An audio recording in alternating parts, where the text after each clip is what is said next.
Ladies and gentlemen, boys and girls, welcome back to the Chase and Jay Show. Tonight, our guest from the Mile Monsters, Mr. Riot, Mr. Setzer. Thank you for joining us tonight. And always, my co-host, or I'm the co-host. I don't know. His name's first on the bill. Chasing Adventures and myself. How's it going, guys? Yeah, well, Jay, I think that's just because we decided that alphabetical was the most fair way to do everything. You know, I mean, I'm fine with it. We do have chat all on top of Mr. Iceman's face here. Yeah, we might need to remove. We're not used to having double screen. Hey, I know comic relief when I see it. Yeah, that's one way to keep his looks off the from bringing your ratings down. Space covered up. So I was telling them, Jay, I don't even know why this started. We started wearing hats, and it's like a different hat every week, which we kind of rotate around. But I was like, Setzer's in Texas, so I'll throw on the cowboy hat. And then I was like, you know what? This reminds me of the Do Epic Shit hat that I asked about 2 years ago. Mr. Iceman here assured me was going to be restocked, and I look like once every few months, and it's just never there. And he told me to blame you, Riot. He told me to blame you. I hear you need to be talked to about it. I brought it up. Like, there's usually two people to blame, but we're both together now. So we have a girl named Frosty that helps us out with everything, and that's her thing. Frosty's fault. So he's like, all right, you got to go hunt down Frosty and find that. Get her on. You can yell at her, but that. And right now she's at home going, "Hey, wait a minute, what the hell?" Yeah, she's like, I don't have anything to do with any of that. Why are you throwing the bus at me? Yeah, we've got the chat over here. We've got Stiff Rides, who wasn't sure if he was going to stick around. Winroad, how's it going? My wife, Sarah, over there. Mrs. Adventure 479, of course, checking in. No. For the next hour, Mrs. Adventure is our wife. Oh, okay. I see. I gotcha. And then we've got Boots Roots. Say hi. I'm not sure if that's one of y'all's friends or one of our friends. Yeah, that's Boots Routes. Okay, there you go. Stuff down in Alabama. See, now we've got the chat, the bigger chat off of Iceman's face here. I can't read it because I'm blind, so I'm gonna do that. There you go. And of course, Mr. Road Reality, how are you today, sir? What's up, John? Let's see what it looks like that. There we go. Yeah, we can pop them up. We just got to remember. So you guys, Mile Monsters. Now, Riot, are you sort of the proprietor of the Mile Monsters? I sure am. I started it 5 years ago, 2021. 5 years ago. Okay, you want to give us like a little bit of a breakdown of what you guys do so that our normal audience knows? Sure. What we do is epic shit, and what we try to do is raise money and awareness in a fight against DMD, which is Duchenne muscular dystrophy.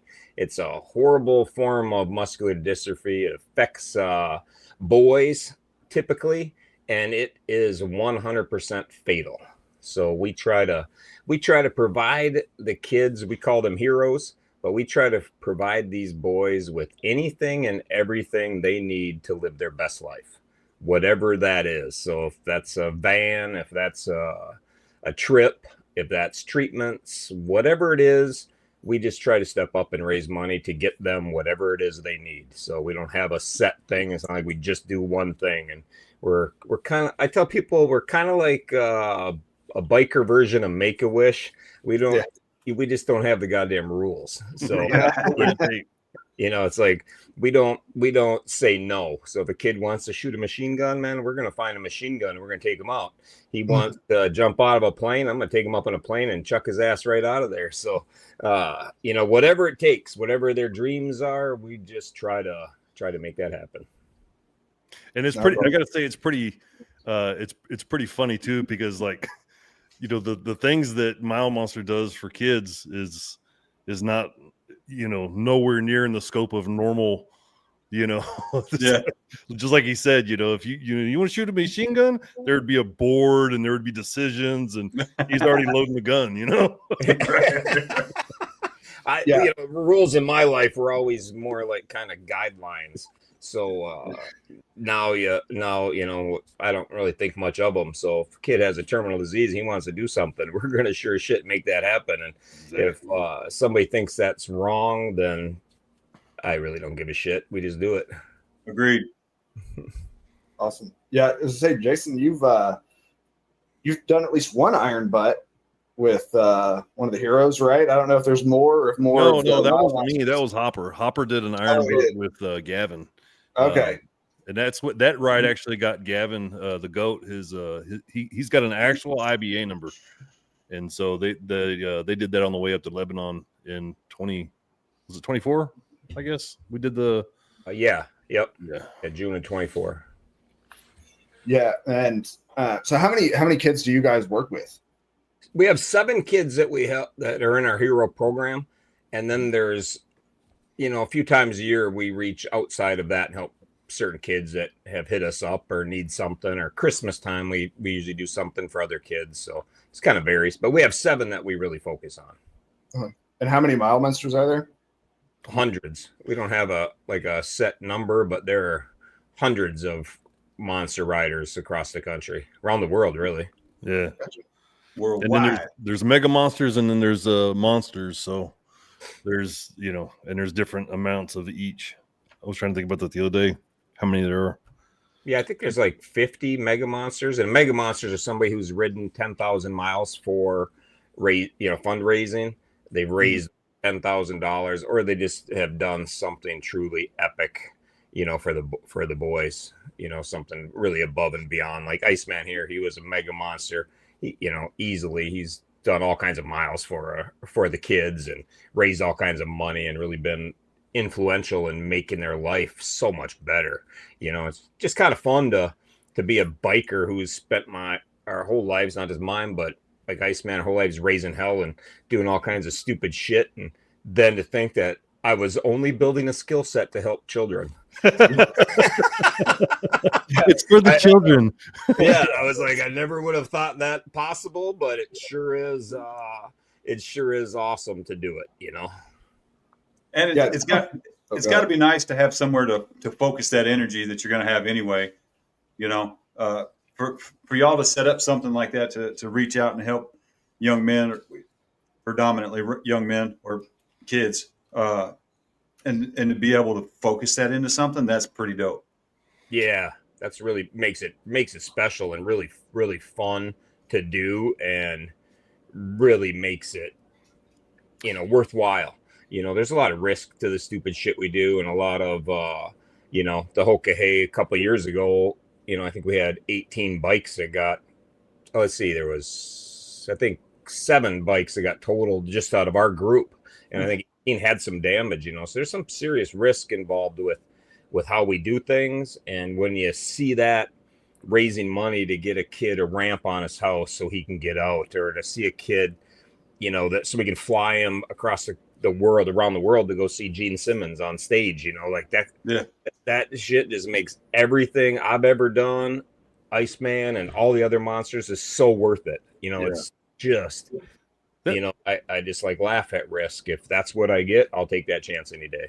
Well, and then furthermore with that, throughout my entire life, I've been, in some capacity, you give your $5 to this charity or whatever it is, like you can see firsthand what's going on with Mile Monsters. Every dollar that comes in, you can see where that goes to these kids, and you can actually see the impact that it has. And that is just addicting, as a rider, as somebody that's involved with Mile Monsters. It's, I was talking with somebody here not too long ago, Smarty, actually, with Suspended by Smarty. Him and his wife, they came up to the bash. They've been supporters of Mile Monsters for a long time, but they came up to the bash here in September it was.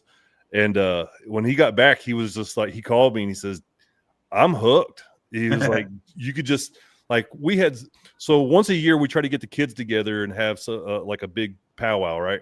And so the bash this year was that powwow. And so we got all the kids, we flew the kids and the families and a lot of monsters that came out. And so one day, Riot's got a wheelchair that's on tracks like a Bobcat, Yeah. And then so that wheelchair will go anywhere, And then so these kids are jumping in it, and the Shriners are out there with their little Jeeps, and man, it was just such a blast, And I mean, if that doesn't fire you up, man, nothing will.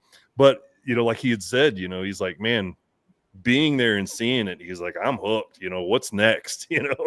So it's real easy to, I think, it's real easy to get hooked. No, that's awesome. Yeah, it's funny, Jason. Like, we've known each other for over 2 years, right? And I have honestly we've never had a discussion about Mile Monsters, just sitting around, talking about it. So I'm like, oh, I'm learning things. This is great. Yeah, it's rewarding, and the kids love it too, man. Who doesn't? We have kids young as 5 and up to 18. So, if you're 7 years old, what's better than 50 bikes pulling up, raising hell, and doing burnouts, and throwing you on the back? And one of the boys, Gavin, lives in Texas, and we would take him out riding. Well, we'd lane split, ride on the shoulders, do all kinds of only in Mexico though. Yeah, and then we laugh, and we just told him we told Gavin the shoulder is a motorcycle lane. That's just there for motorcycles during traffic, and it's just called the motorcycle lane. So that kid just thinks that he knows no better. When we were filming the movie where Iceman filmed it, and we were at a dealership, and somebody goes, well, how was traffic in Dallas? And I looked across the dealership, and I said, hey, Gavin, how was traffic? What did we do when traffic got bad? He's like, we hit the motorcycle lane. Like, yeah. What else would we do? Yeah, exactly. And then, it's easy. And he was riding on the back with me one time, and we're riding on the shoulder and dipping into lane splitting and doing whatever. And there was motorcycles sitting in traffic, just dead stop traffic. A guy and his wife on 2 separate motorcycles, and we go by him, and Gavin looks. He goes, "Why aren't they using the motorcycle lane?" I said, I don't know. I'll have to ask him sometime. I don't know why. I don't know why anybody sits in 100-degree heat.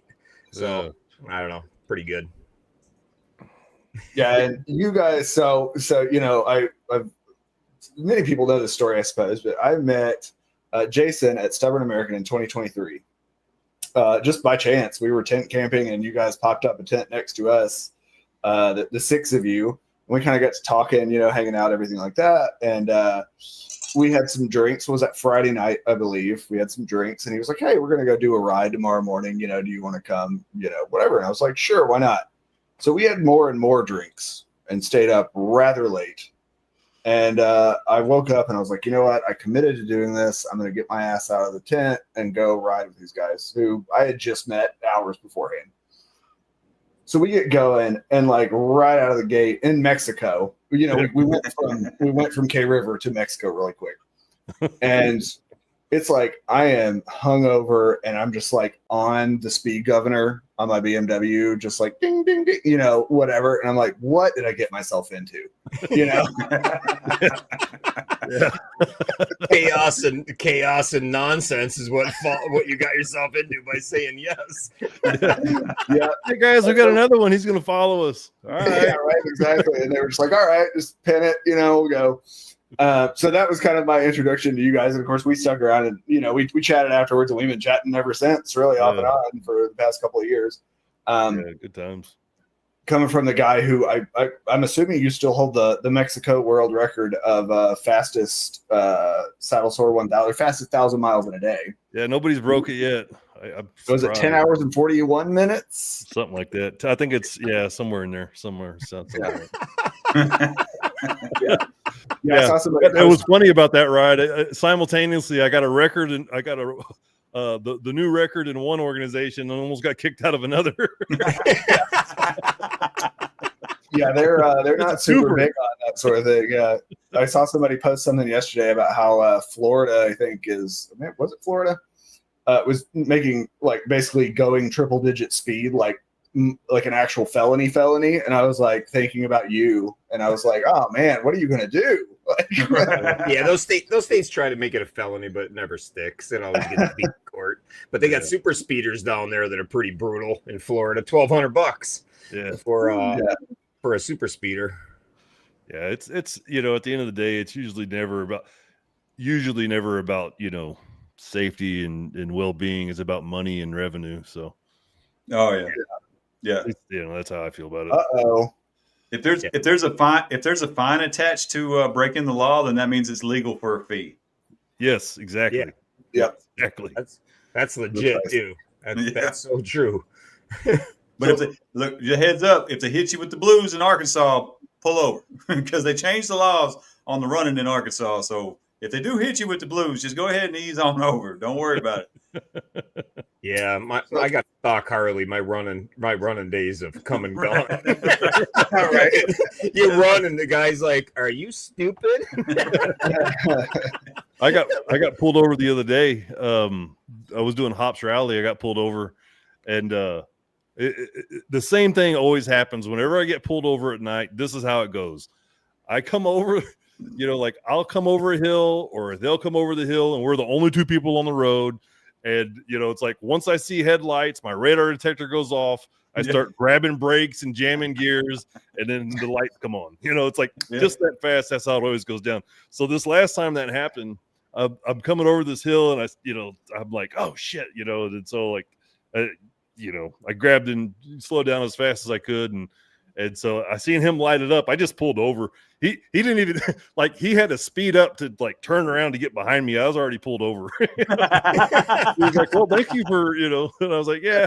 And then the guy slow rolled me. He's like, so what's going on? And I told him, and I was like, I was like, I have a sales pitch that I like to go into. All right. That usually is, I don't just lead with it. I mean, I got to be feeling it, Yeah. And I was feeling it, and he was like, oh man, that's awesome. That's really awesome. That's great. And then I leaned into, well, I'm a charity rider, and he's like, no kidding. All right, well, I'm gonna write you a ticket. I was like, oh man, give me my shit back. Give me my sticker. Yeah, I can't get it down now. What? Can't get it down now. Oh, there we go. All right. Yeah, I think what are they called? Participation trophies? Is that what Hop calls them? Performance. Yep, performance awards. Performance awards. Yeah. Performance driving awards. Yeah. Yeah, performer. I think so.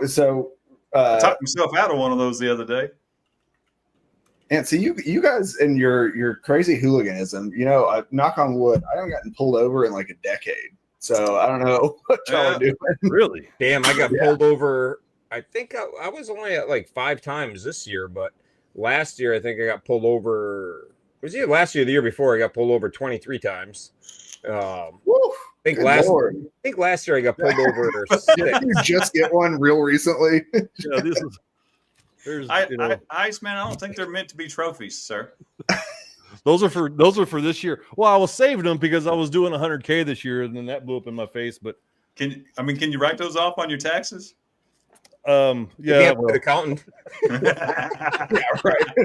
The tickets are the expensive part. Business Probation, that's the expensive part.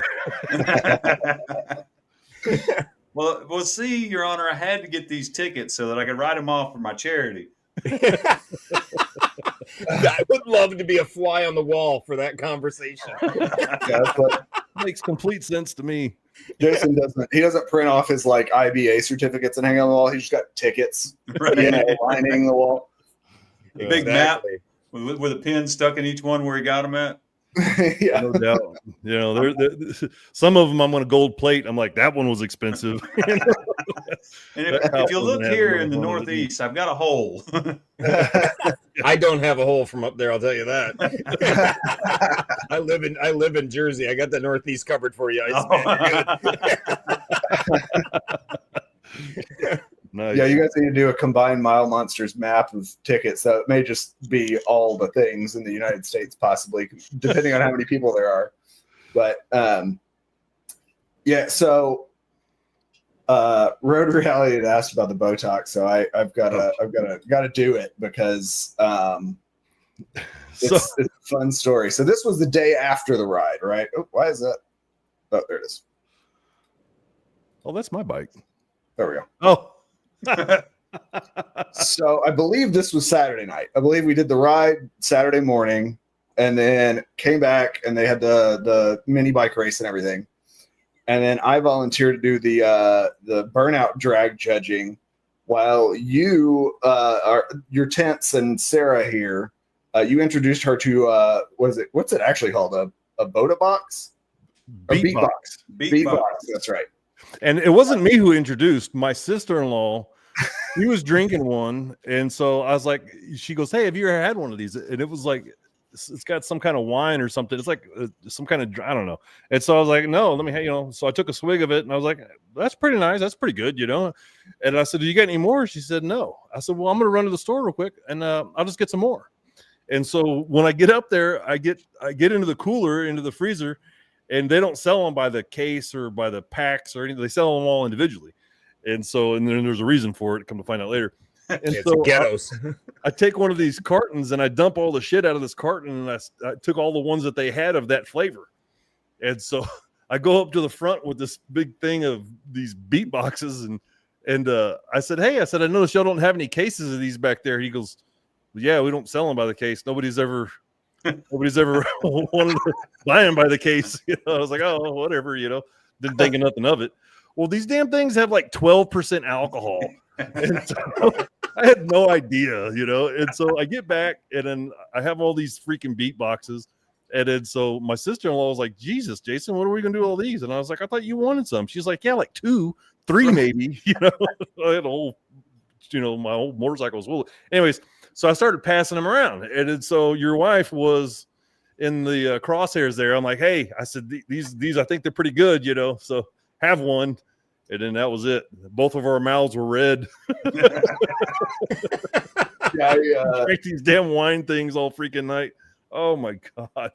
I tasted one, or she gave me a sip of hers, and I was like, "That's one." It's that percentage where you're like, "Yeah, I can taste that this has alcohol in it." This is not hidden by the flavor of the fruitiness. Yeah, and instant heartburn for me, but you got to push through that shit. Yeah, I believe she was in bed in the tent by like 8 p.m.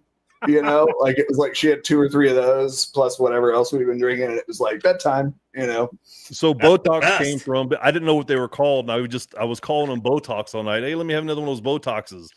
And so I was getting some funny looks. Hey, they do make the wrinkles disappear. Yeah. They do. Just all the people you look at after you. It makes everybody else's wrinkles disappear.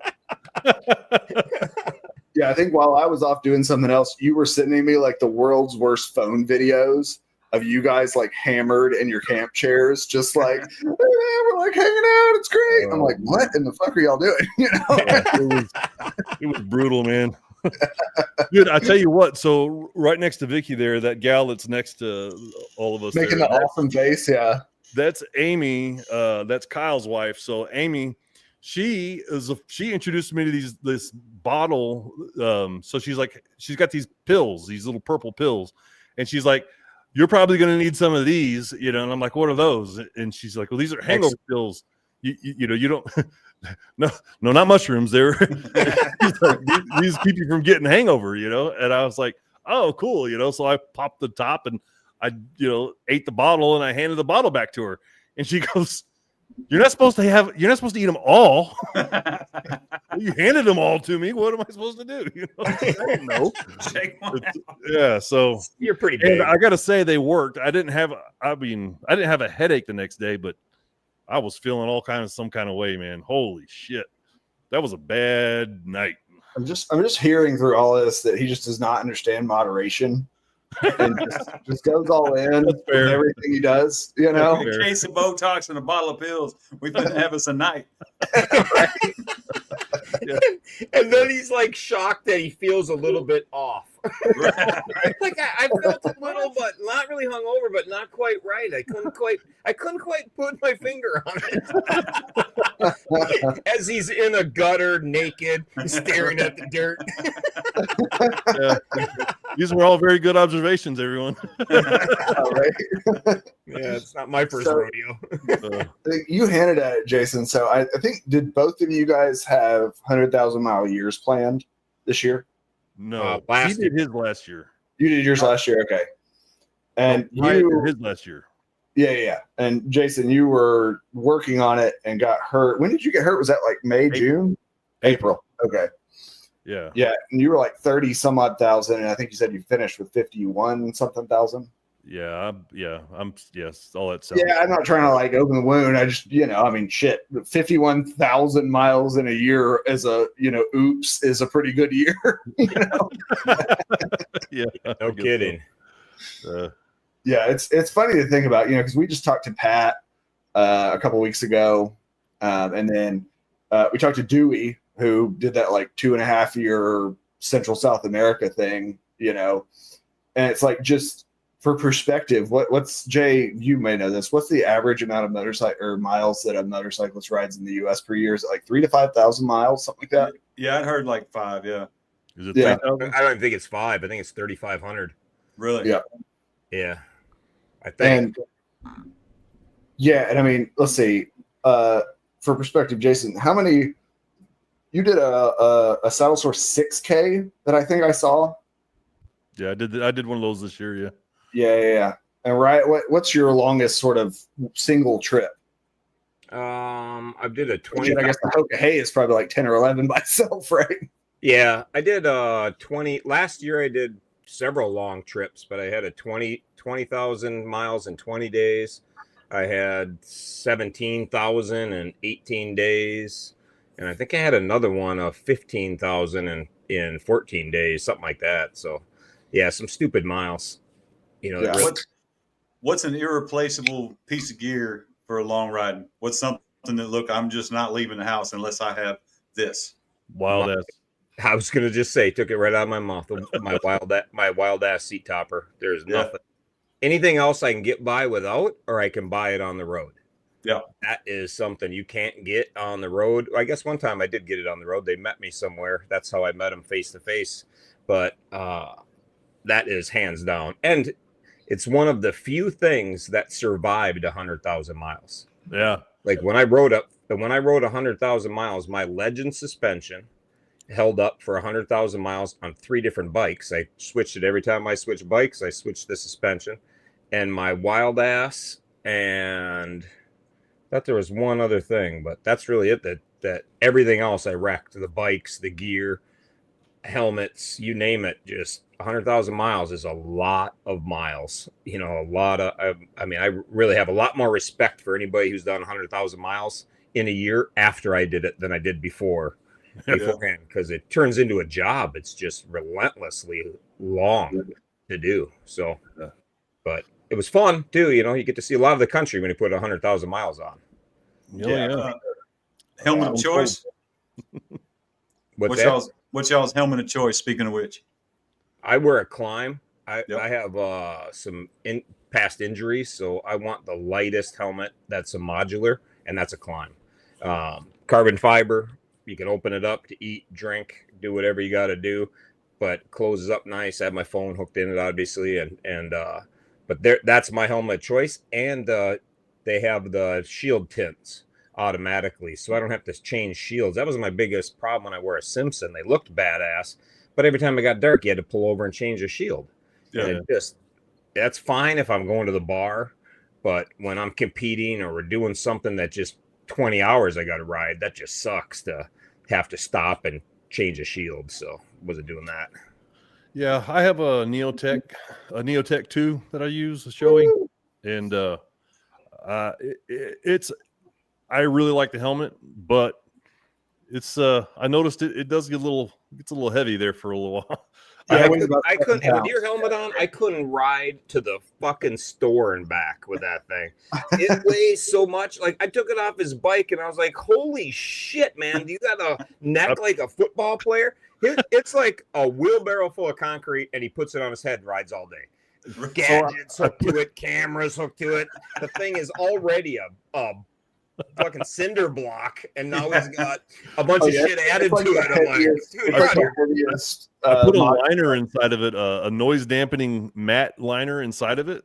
So there's it's even heavier. It's is that something you rigged up, or is that something that exists? What's that?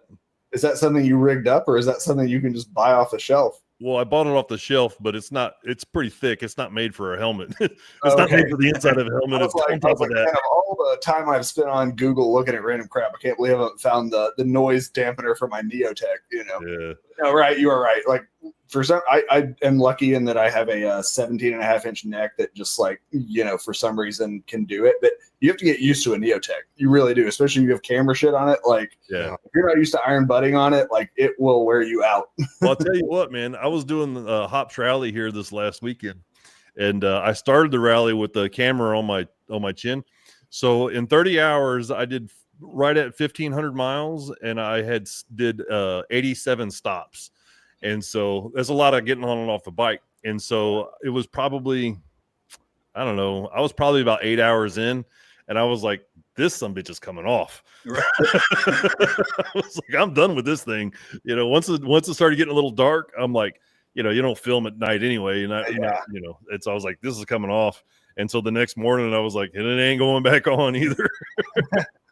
That's kind of why I switched to the 360 on the handlebars, is just because I hate having a camera hanging off my face, Yeah.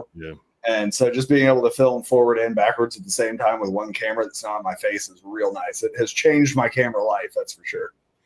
What do you do about audio? I have a DJI mic 2, like receiver on the camera, and then a wireless mic in the helmet. Gotcha. I'm Nerd not that advanced. I usually put cameras on, and then I forgot to put them on. I lose them or something. So I think I'm on my. I lost my latest 360, so this will be my third one in 13 months. So I don't even going to get another one. Like, I don't know. Hey. My wife might have to get a second job with all my stupid fuckery that goes on. I mean, right? If you just want to buy one and mail it to me, I mean, I might as well. At least they'll go to a good home. I lost a GoPro and camera all within a month last year. Is like, oh my god, that makes you feel sick too. It's like, man, there goes $500. yeah, exactly. $500, and then the footage you have. That's Like I just get pissed Yeah, when it happens. Sarah knows I just have like a wish list that, like, when I have enough beers on a night, I'm like, there's like that one little accessory I want. So I just have like an entire file cabinet full of camera shit, No, you brought up a good thing, right? So Wild Ass, I just met them actually at Bikes, Blues, and Barbecue this year for the first time. I've been using a Wild Ass for a year and a half, or maybe going on 2.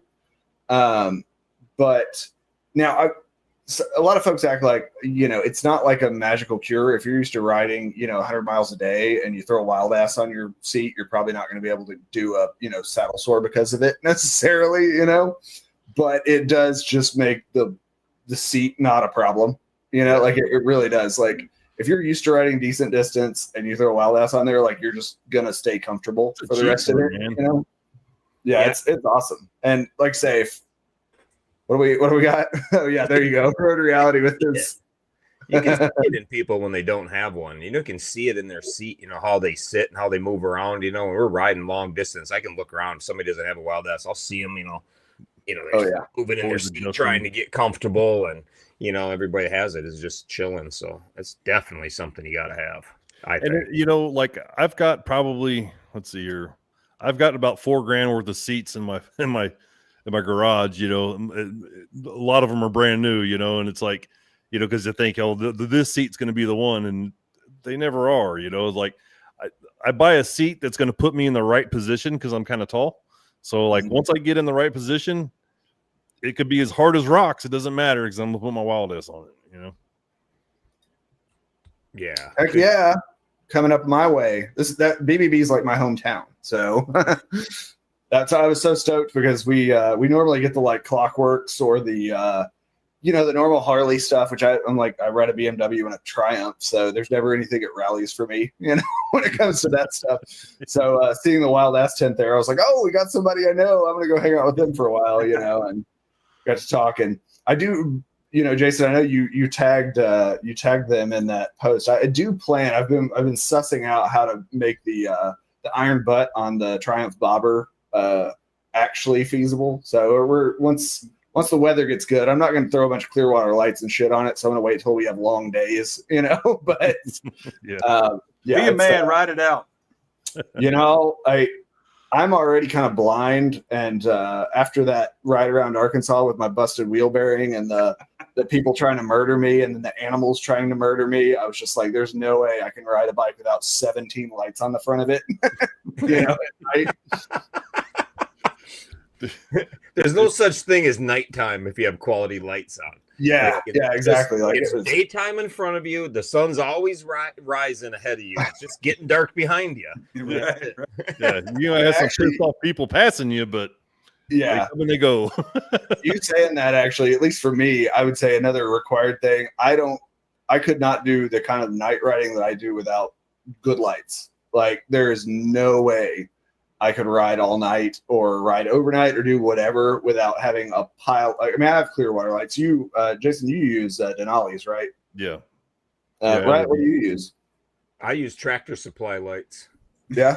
Well, let's see. Let's see. Here we go. We've got it. Right. Wait. Why does that keep showing the wrong thing? There we go. Yeah, if you look there, those are Tractor Supply, $86. Oh wow, yeah, you got some big old square dudes on there. Yeah, I love them because I can adjust them super easy. So when I go down the interstate, my left one is straight ahead and my right one is off to the right. And if I'm on country roads, I can do it with my foot. I can just adjust them a little bit and then I fan them out or put them straight ahead. And but they don't last. They're Denali's, Clearwaters. I'm thinking about putting those on my next bike because these just don't last. You know, I went through 2 sets and 100,000 miles. And when they got wrecked and they let water inside of them, it wrecked my stator and my regulator from having those get. So it, my warranty covered that, but I'm sure that's what it was. You know, every time you're turning them on, man, you're drawing crazy amps because there's water floating around in there. And somebody tuned me into that, how that works. And I was like, once Wrong Way told me how that works, I was like, yeah. And my lights are all foggy. And he's like, yeah, I wouldn't use those. I go, yeah, they're not as bright. He goes, I wouldn't turn them on. You're going to wreck something. I'm like, oh, like my stator? And the regulator? He goes, yeah, you'll wreck those. I go, I could have used that advice 2 weeks ago. Yeah, right. Man, buy some quality lights next time. Get them from Harbor Freight like the rest of us. Yeah, come on now. Exactly. No, good lights ain't cheap, but I mean, Clearwater just has straight up replaced mine when they had an issue, and they do their thing. And, for 3-inch pods, I only have Darlas and they're like, 4,000 lumens or something like that. It's like, it's plenty of light for me. So it's good stuff. But yeah, lights, wild ass. I would say, Jason, at least, right? Do you have an auxiliary tank on your bike? I didn't. I don't have it in that picture. I didn't use it then. I do have one. Yeah, I was creeping on your Facebook. He's in that picture. That picture, he's got one. Does he? Yeah, there it is. Oh yeah, it is on that one. Yeah, right underneath his roll. Yeah. That's an interesting. I've never seen. That's an interesting shape. I don't guess I've seen one like that. Yeah, that one's all custom made by Lincoln Seal. Yeah, Lincoln Seals made that. I love that because this is when it was new. This picture here, and I was just trying it out, and you can see I got gear on there for camping, and really that was a long trip. But since then, I really dialed it in, and underneath the tank, when I don't have my seat on there, I can put all my camping gear underneath there. So it really works. It really works good. He's making me a new bracket right now, and it's pretty spot on. So I like that. Who's covering faces now? Well, I was trying to pop up the chats about the stuff we were talking about. Listen, that's all right. Yeah, snack bags. That's Frosty. That's That's the girl I was blaming on the other stuff, but she's. Oh yeah, Frosty's the one who got my hat held hostage. Yeah, it's Frosty's fault. Yeah. But no, it's true. Like that's it. Being able to eat, drink, do whatever you want to, like on the road, saves you so much time at stops. Like when you can just like stop, gas up for 3 minutes, and keep going, it's awesome. Yep. Oh yeah, there's times I'll ride 20 hours a day and I don't stop and get anything for 3 days. I stop, I buy a gallon of water every day, and that's it. I'll she'll get on that. Yeah, Frosty, it's the do epic shit or epic shit hat. Make sure we DM me. We'll talk about it. I'll make sure that happens. I think I might have one here. I don't know. I'd get up to go find it, but I don't know. For sure. Oh yeah, sure. Just rub it in. Why don't you? Yeah, exactly. Right. Yeah. He's like, oh, I've got to stack up over here. Is that what you're looking for? Breaks out the whole box. Yeah, he's got the Pringles sleeve of hats that I've been waiting for. Sorry, these are all spoken for. You can't have none. But I've got 20 of them. So I want Jay, we have our a little bit of our format. I will say we didn't get into it, but so what made you start Mile Monsters, and what was kind of the influence around that specific condition that sort of turned you onto that?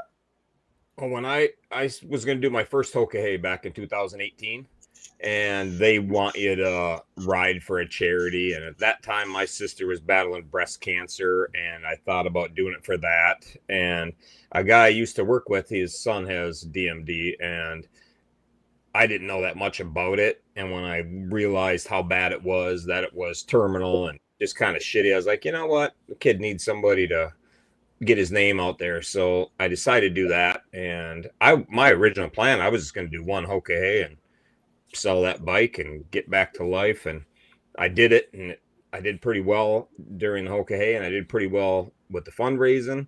So I decided the next year to do some more stuff for DMD. And then I just kind of fell in love with the kids, to be honest. And, like I coached high level sports. My son is a phenomenal athlete. My daughter played sports, and I coached everything. And when you get to that, I just thought it was so shitty that these kids don't have an opportunity to play t-ball, don't get a chance to play baseball, wrestle, football, all the things I coached and I loved so much as in playing them myself as a kid, and especially coaching, my son and his teams. So I just got attached to it, and then started doing more and more. And in the Hokahay 2020, I was talking to K Solo, and he's like, dude, like, you're so good at the fundraising end of things, and you're crazy. People like epic shit you do, and the way you go about it. So he's like, you should really start a nonprofit. So I kicked that around, and all fall of 2020, and then 2021, January 1st, I decided back in November, but come January 1st, it was official, and we launched it. And it was really, it's really been a grassroots effort. It was just riding and coming up with some things. And Hopper did 100,000 miles that year, and, got the name out there a lot more. Excuse me. And it's just grown. And every year we pick up key people that, and you know how it is, you don't need 1,000 people, you need 10 really good ones. Yeah. And then the rest follow along. I would rather have 4 quarters than 100 pennies, that old analogy. And, I like people that are more my style. I'm not much on rules. And yeah, there you go. Yeah, that was the year. Yep. There you go. And that was us kicking it off. But I thought it would be hard for me to find a group of people that like to ride like I do, because I ride quick.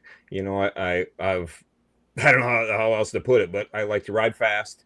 I don't like to dick around doing the speed limit and following a bunch of stupid rules. They're all guidelines, and I like that. And I spent a lot of time in motorcycle clubs and that kind of thing. And so getting with these Mile Monsters is like, I found that there's people around the country, around the world, that have massively big hearts, but they're wild and fun, and that is such a draw to me, to hang out with all these people that want to do the same shit I want to do. They want to help these kids. They want these kids to live their best life. And in the meantime, let's do crazy shit to get it done, and that is really, really cool, Right. Hog chapter.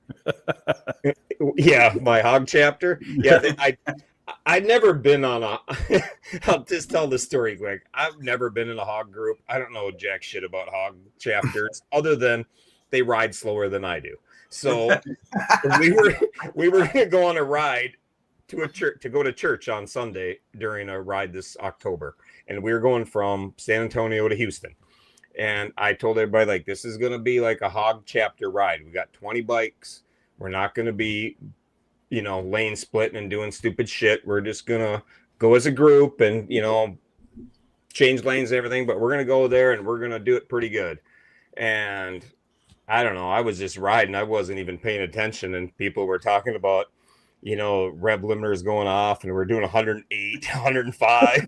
And I was like, and somebody goes, I was doing 110 to keep up. And I was like, Yeah, I don't know. Like, I don't know how fast. Like, I didn't even pay attention how fast we were going. We're just cruising down the highway. There's no traffic. I thought, what a nice day to go to church. What a beautiful day. Hilarious. That was just a nice ride to church. So everybody's like, if you start a hog chapter, I'm joining a hog group. I'm going to be a hog chapter from now on. And that was like our, what was that? Our third or fourth day of riding pretty. Is that this one? Yeah. Yep. That's Yeah. it. Okay. What a badass That's a cool picture. Yeah, that photo was taken by Chase, Iceman's son, and he does all of our photography. And that picture captures so much; it's just insane to when I look at that. You know, It's really cool. I mean, we're doing a good clip right there, and you know, you can see Gavin on that picture, and it's just a line of bikes of people taking their own time off work. Away from their own families, lives, and everything else to be a part of something that doesn't involve their kid, I think is just super badass. Like, I don't even know how to put it into words, but it's super tough to see hard ass legit bikers doing things for kids that they have no relation to. Like, there's not a single one of us that is any relation to these kids other than they're mine now, you know. They are family now, but at the time they were just kids that came to us, or we call them, whatever the case was. So it's pretty badass. It's pretty funny that like on every ride that we did for Gavin, whenever these guys are telling a story or whatever, and somebody's listening, they always look around and then they kind of get a puzzled look on their face, and they're like, "Well, which one's the dad? Which one of y'all is the dad?" And they always look at Twister and they assume she's the mom, and they're like, "No, she, this is their parents. They signed them over to us for Yeah." So Little Gavin's been signed over to me, where I've been his legal guardian with lawyers and everything for a month. Mm-hmm. So for a month, I'm his legal guardian. I can make all decisions and everything. And I did joke around that I was going to take him to Mexico and get a tattoo, but and hey, it's only fair. Yeah, exactly.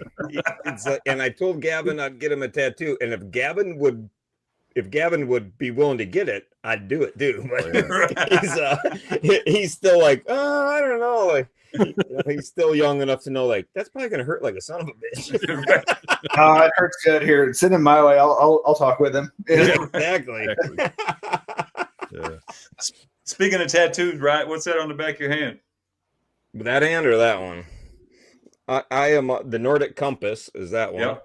And that's Thor's hammer, and the numbers there are the exact place I was standing when I met my wife. Nice. So I have 100% Viking blood flowing through me. I don't have any ancestors that were any further south than northern France. And so they don't understand me when I go down south, and I'm like, my God, it is so hot here. Like, I feel like I'm going to die. And they're like, this is a nice fall day. Stop being a pussy. Like, it's only 93 and the humidity is low. Playground right here. This is nothing nice.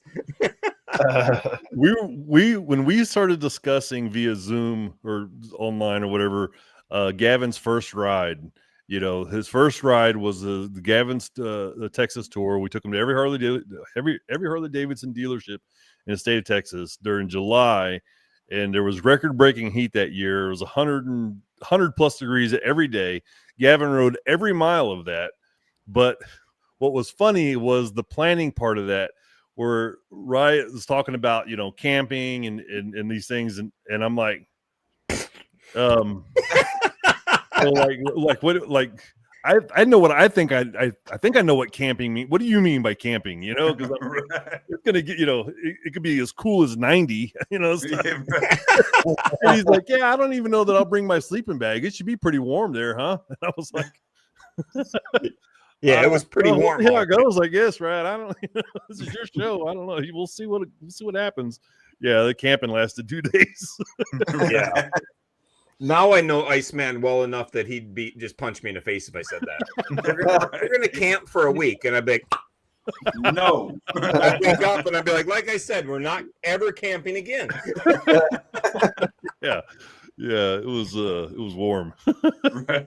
No Yeah. camping in July or August south of the Mason-Dixon in tents. Yeah, Oh yeah. that's That was a funny fact. too because Gavin,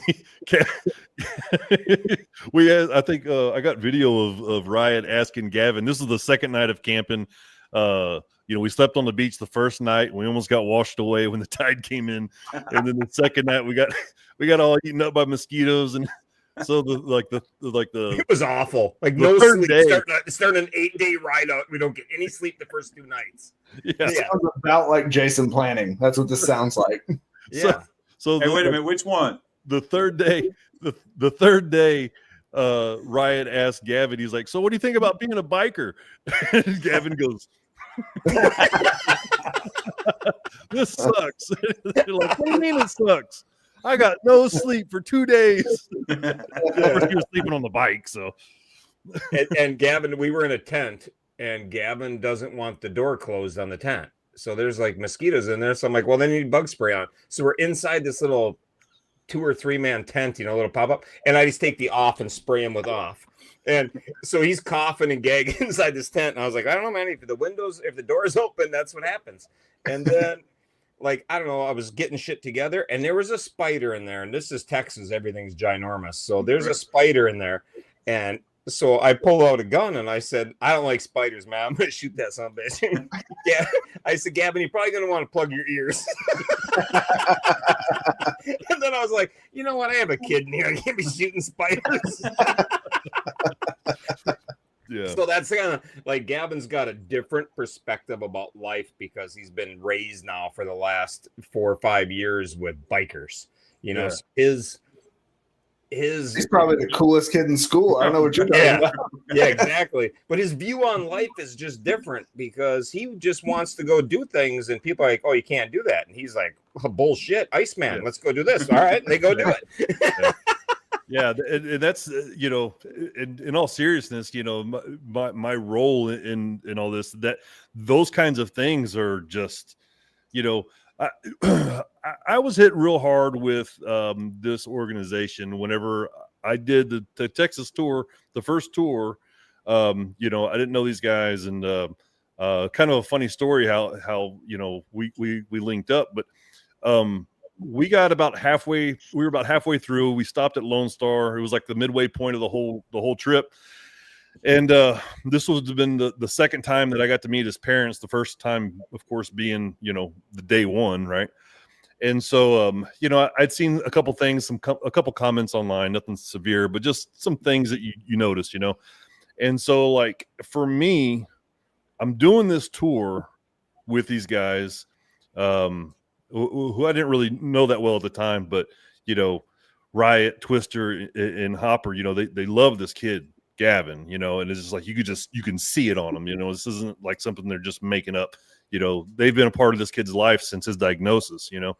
And so as that day was unfolding, it kind of hit me like a ton of bricks. I'm there with my son, who is healthy, and we're doing this thing for Gavin and the monsters, and it's like I'm watching, I'm videoing Jess and Manny. They're doing an interview with a local news station, and like I'm hearing the questions that are being asked, and I'm filming like off the side as a different angle, and I'm hearing the questions that are just kind of rapid fire, and it's just like, this guy's doing his job, and it's just, I don't want to say numb, but I mean, I'm just like, do you hear what you're asking? Like the questions that you're asking these human beings about their son, and it really hit me a lot differently. And I think a lot of it had to do with, the fact that my son was there, but, any opportunity that I can get to make some kind of impact in these kids' lives, and not just Gavin, but any of them, whether it's, just a text message or whatever, it means so much more than it normally would, if that makes any sense. So anyway, And it's hard when you're doing things for a kid that when they have a terminal disease and the kids know it, they know it. It's not like they're shocked or they don't know what's going on. And once they get old enough to learn what the internet is, that they they get the horrible news, that you're going to lose. For anybody not familiar with DMD, it is a muscle wasting disease. It attacks your muscles and turns your muscles into fat until it gets to a muscle that you have to survive. Your heart, your diaphragm, things like that. And it's brutal. And usually around age 9, they lose the ability to walk on average. Some are much sooner, some are a little bit later. But they lose their ability to walk, and they know that's coming. So to, Gavin, when he, we gave him a wish, knowing that you're not going to walk forever. What do you want to do? And he says, I want to see every dealership in the state of Texas. So that's why we did it, knowing that may be his last time to walk into dealerships. And, so I thought that was pretty, I get a little choked up just talking about it now. And that's been years ago, but to have a kid think like that and have to, that's what's on their mind, that's pretty crazy.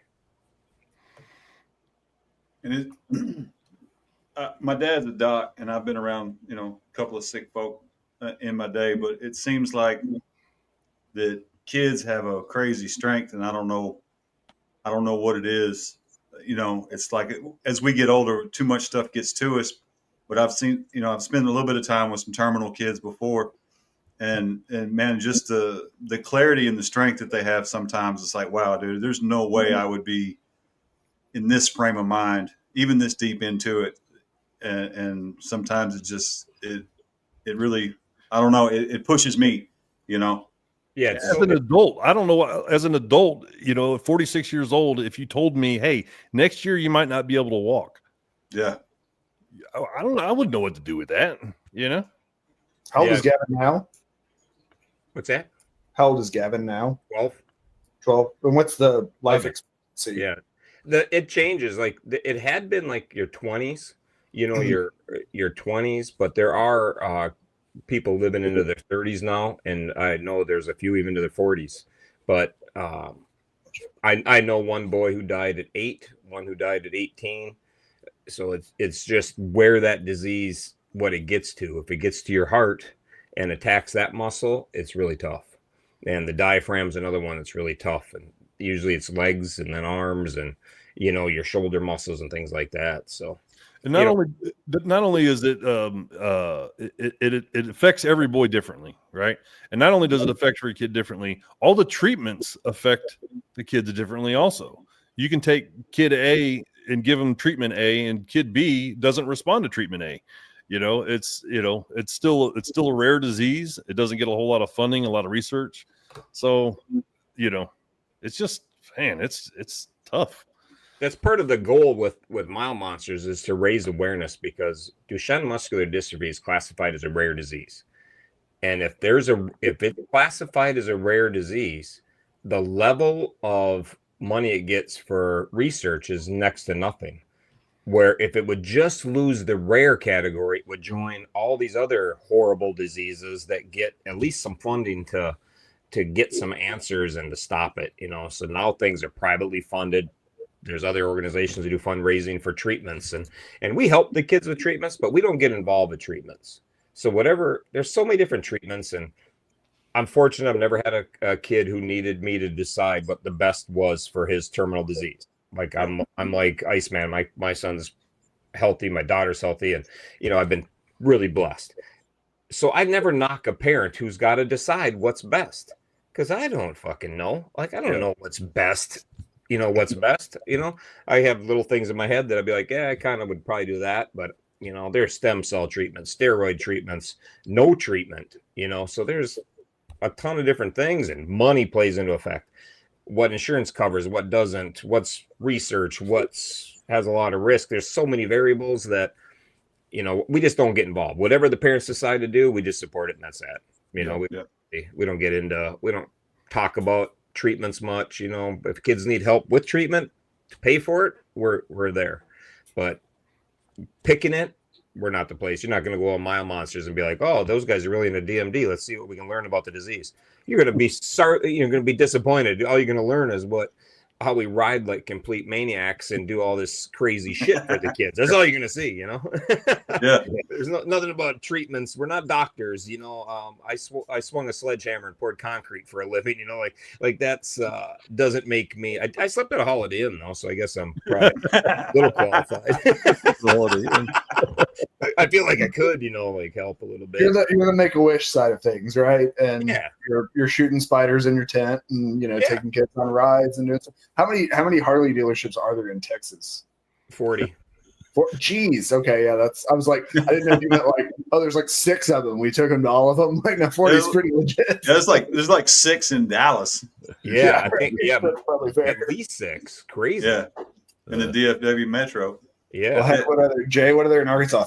3 maybe. 4. Is there 4? Okay, there's Pig Trail. I'm sure there's Fort Smith. There's Little Rock, and I don't know what the 4th would be. Yeah, it's Texarkana. Texarkana, Yeah, and then 1 in Conway, 1 in Little Rock, and 1 in Fayetteville. What was funny about that was that whenever we started off on the ride, we were told that there was only 35 or 34 or something like that. Yeah. So the original route that Hop had put together to get all those dealerships, we were missing, 4 or 5 dealerships or something like that. Yeah, it was 6, one whole owner group. It was Texas Harley in Fort Worth. That Adam something or other owns like 6 of them. Adam Smith, the whole right? group we were gone. That whole group Harley left off their list when He's just not popular in the dealer network, I guess. I guess. They piss off. And that one where Gavin revved the green bike, that was one of them. Yeah. I don't know if y'all seen the movie, but we put together this movie, and there's a scene in there where, like, Gavin is such his own person. It's just amazing. Like, where is it? Huh? Where can we find the movie? I want to find it so I can link it. Yeah, on our websites there. If you go to our website, you can link it there's a link on there. Otherwise, on our YouTube channel, Mile Monster. All right, keep talking, Jason. I just wanted to find it while we were sitting here. So I'm videoing Riot and Gavin. They're walking down like this main main walkway inside of this Harley. They got these bikes lined up. It's a pretty cool little place, or not little. It was a pretty cool place. And Gavin just turns and looks over to the salesman. He goes, "Hey, can I rev one of these up?" And it's that salesman was like, I don't know. But then the manager, he heard what was going on. He's, hell yeah, man, let's rev one up. Let's have a good time. Oh, it was awesome. It was hilarious. Yeah, and he just it was a beast too. I think that's just the videos. I think on our main page on the homepage, scroll down, and I think you'll see it. I'm sure it's there. There you go, right there. I think you passed it. I think it was popping up right there. There we go. Where it says "Watch here." Yep. Cool. So that's that, and that was really a special time, that making of that movie, and that's really where I met Iceman. That's where met Chase, and it was just the Lord works in mysterious ways, because Iceman came into my life when we needed a photographer and a videographer to make this movie. I had this in mind. I wanted to film it. I wanted to have it a documentary made for the family to have, so they would always have that for a lifetime. And it turned out above and beyond great. But we were blessed to get Iceman and Chase not only as great monsters and humans to help us out with our cause, but they're great with the video, the pictures and everything, and they can ride. Because I told Chase that, I go, it doesn't do us any good to bring a camera crew along that can't do over 65 miles an hour, because they're only going to film the start and the finish, and they'll never catch up. It's impossible. We ride fast. And case in point, in the U.S. tour, the legit film crew from Crit, we went on a tour across the United States, and they kept flying out to where we were going to be, and they kept missing us. They could never catch us. They were taking planes, and we would get there before them. And they're like, I can't believe you guys can ride from Texas to New York like that. What, huh? Yeah, that was hilarious. That one time we were on Times Square, and the first time I'd ever been down Times Square, but we were on Times Square, and it's just crazy the amount of people that are there. And this is like just a normal day, right? And then so there's, I don't know, 10 of us, 12 of us, however many bikes there was, and we all pulled over on Times Square. And then they're like, I don't even think we hit, we didn't even turn our bikes off before cops were already walking up to us. Riot's doing an interview with Gavin with that crit team. It was awesome. That was so funny, man. They're like, and then it was funny because we kind of, even if I'm not mistaken, we kind of had to do like a little loop around because like they weren't ready yet. And so, they couldn't keep up with us trying to. They couldn't get there, but that was funny because the cops came over. I'm like, man, I can stall cops for like they want us to leave. If you just leave me alone, we're only going to be there for 5 minutes. Yeah. If the cop comes over to hassle me, I'm going to be there 15 minutes because I can talk like the best of them, and I'll bullshit my way right through this while Gavin does his interview, and that's exactly what I did. Yes. Oh man, that was funny. So we were there longer than if they would have just left us alone, we would have been done in 5 minutes. But instead, we were there, 10 or 15. Now, I don't know the state where Gavin's at, but in Arkansas, you can get a motorcycle license at 14. So he's coming up on that pretty quick. He's in Texas, and if he can ride a motorcycle at any point, we won't be worried about any license. Yeah. He's with me, and you can take me away. That's all good. Yeah. That's be the least of his issues. Right. Yeah, the last video I saw of Jason was him rigging up his like 5-point harness on the back of his bike to because didn't you say, I mean, a lot of times they lose like abdominal muscle first. Yeah. And so it's hard for them to hold themselves up. So getting the harness on the bike was a big deal about keeping them able to ride.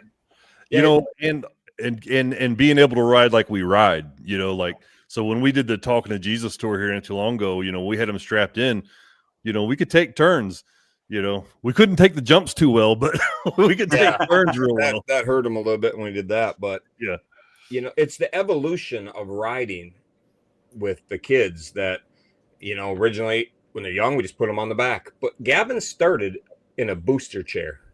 Yeah. I had a booster chair on the back of my bike out of their car, and I strapped him to the booster chair, and then he went to sitting on the back of my bike riding no problem. And then I put a strap, the Home Depot straps that look like a twist tie for bread, except the real thick ones, that's what I ran. I put armrest on my tour pack, and that's what we had.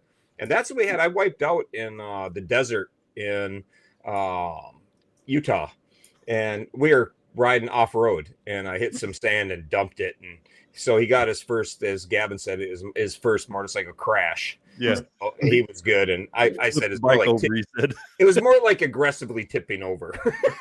Aggressively tipping over, I like that.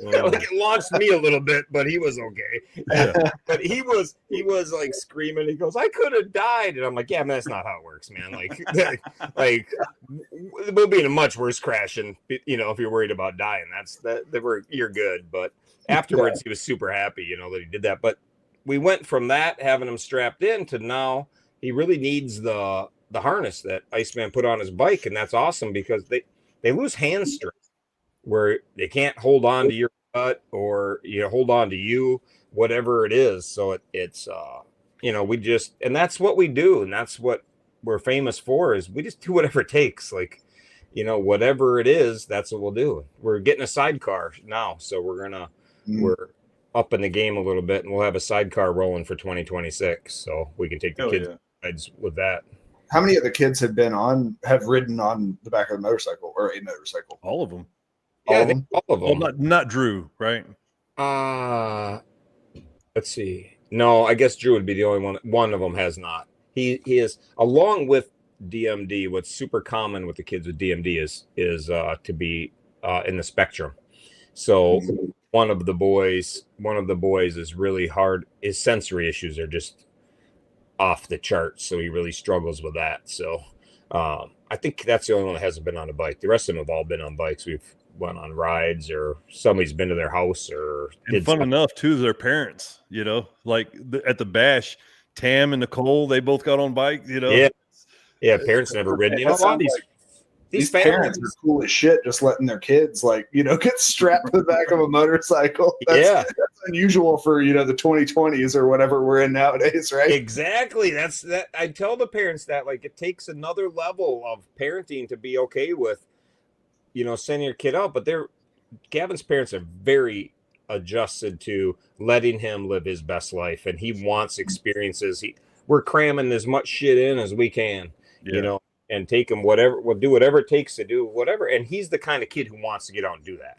Some of the kids we help, they're not like that. They don't want to go do stupid shit. They want to play video games and have people stop by and hang out a little bit. And some of them really want to get into it and do cool shit. And so it's, every kid's a little different, and we just adjust it to fit their needs. Mm-hmm. And it's really, I don't know. I think it's a lot of fun. It's a great cause. It sounds like a lot of fun. Yeah. And it's nice when you go out and you're going to go ride 10,000 miles. It's so nice because everybody's on board with you doing it. My family, my wife, kids. I've missed all kinds of shit in my personal life because of what I'm doing for these kids.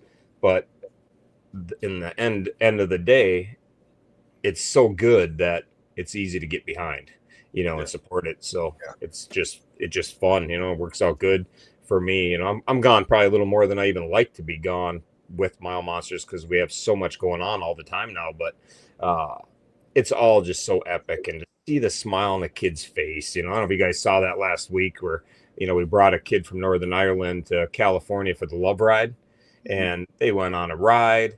They went and he was there to meet Gene Simmons, his hero. The kid's an 80s rock. Yeah, 80s fan, but he's been a Kiss fan since he was 2 years old. And I mean, I'm not talking about light Kiss. I'm talking about know every song by heart, know their birth dates, know everything about every member of the band, like hardcore. So we brought him to California to meet. We got it organized with one of the Monsters to meet Gene Simmons. Well, they went in the back and he met Gene Simmons, and no one knows for sure what happened. But Gene is like, dude, man, you can sing. Let's go on stage. Yeah. Brings him on stage, gives him a microphone, has the crew set up a microphone for him, and he sang with Gene Simmons on stage. Hell yeah. And Gene Simmons backed away to let him just sing a Kiss tune, and I'm like, that kind of shit is so next level epic. I can't even. It's hard for me to even just tell people how cool that is, or how to describe it at the level of cool it actually was. Yeah. I don't even know if Make-A-Wish could pull that off, honestly. That's that's what's so cool about all the Monsters. They all have their own network, Big Daddy is another guy. He worked out a deal for Turbo to go see the Chiefs.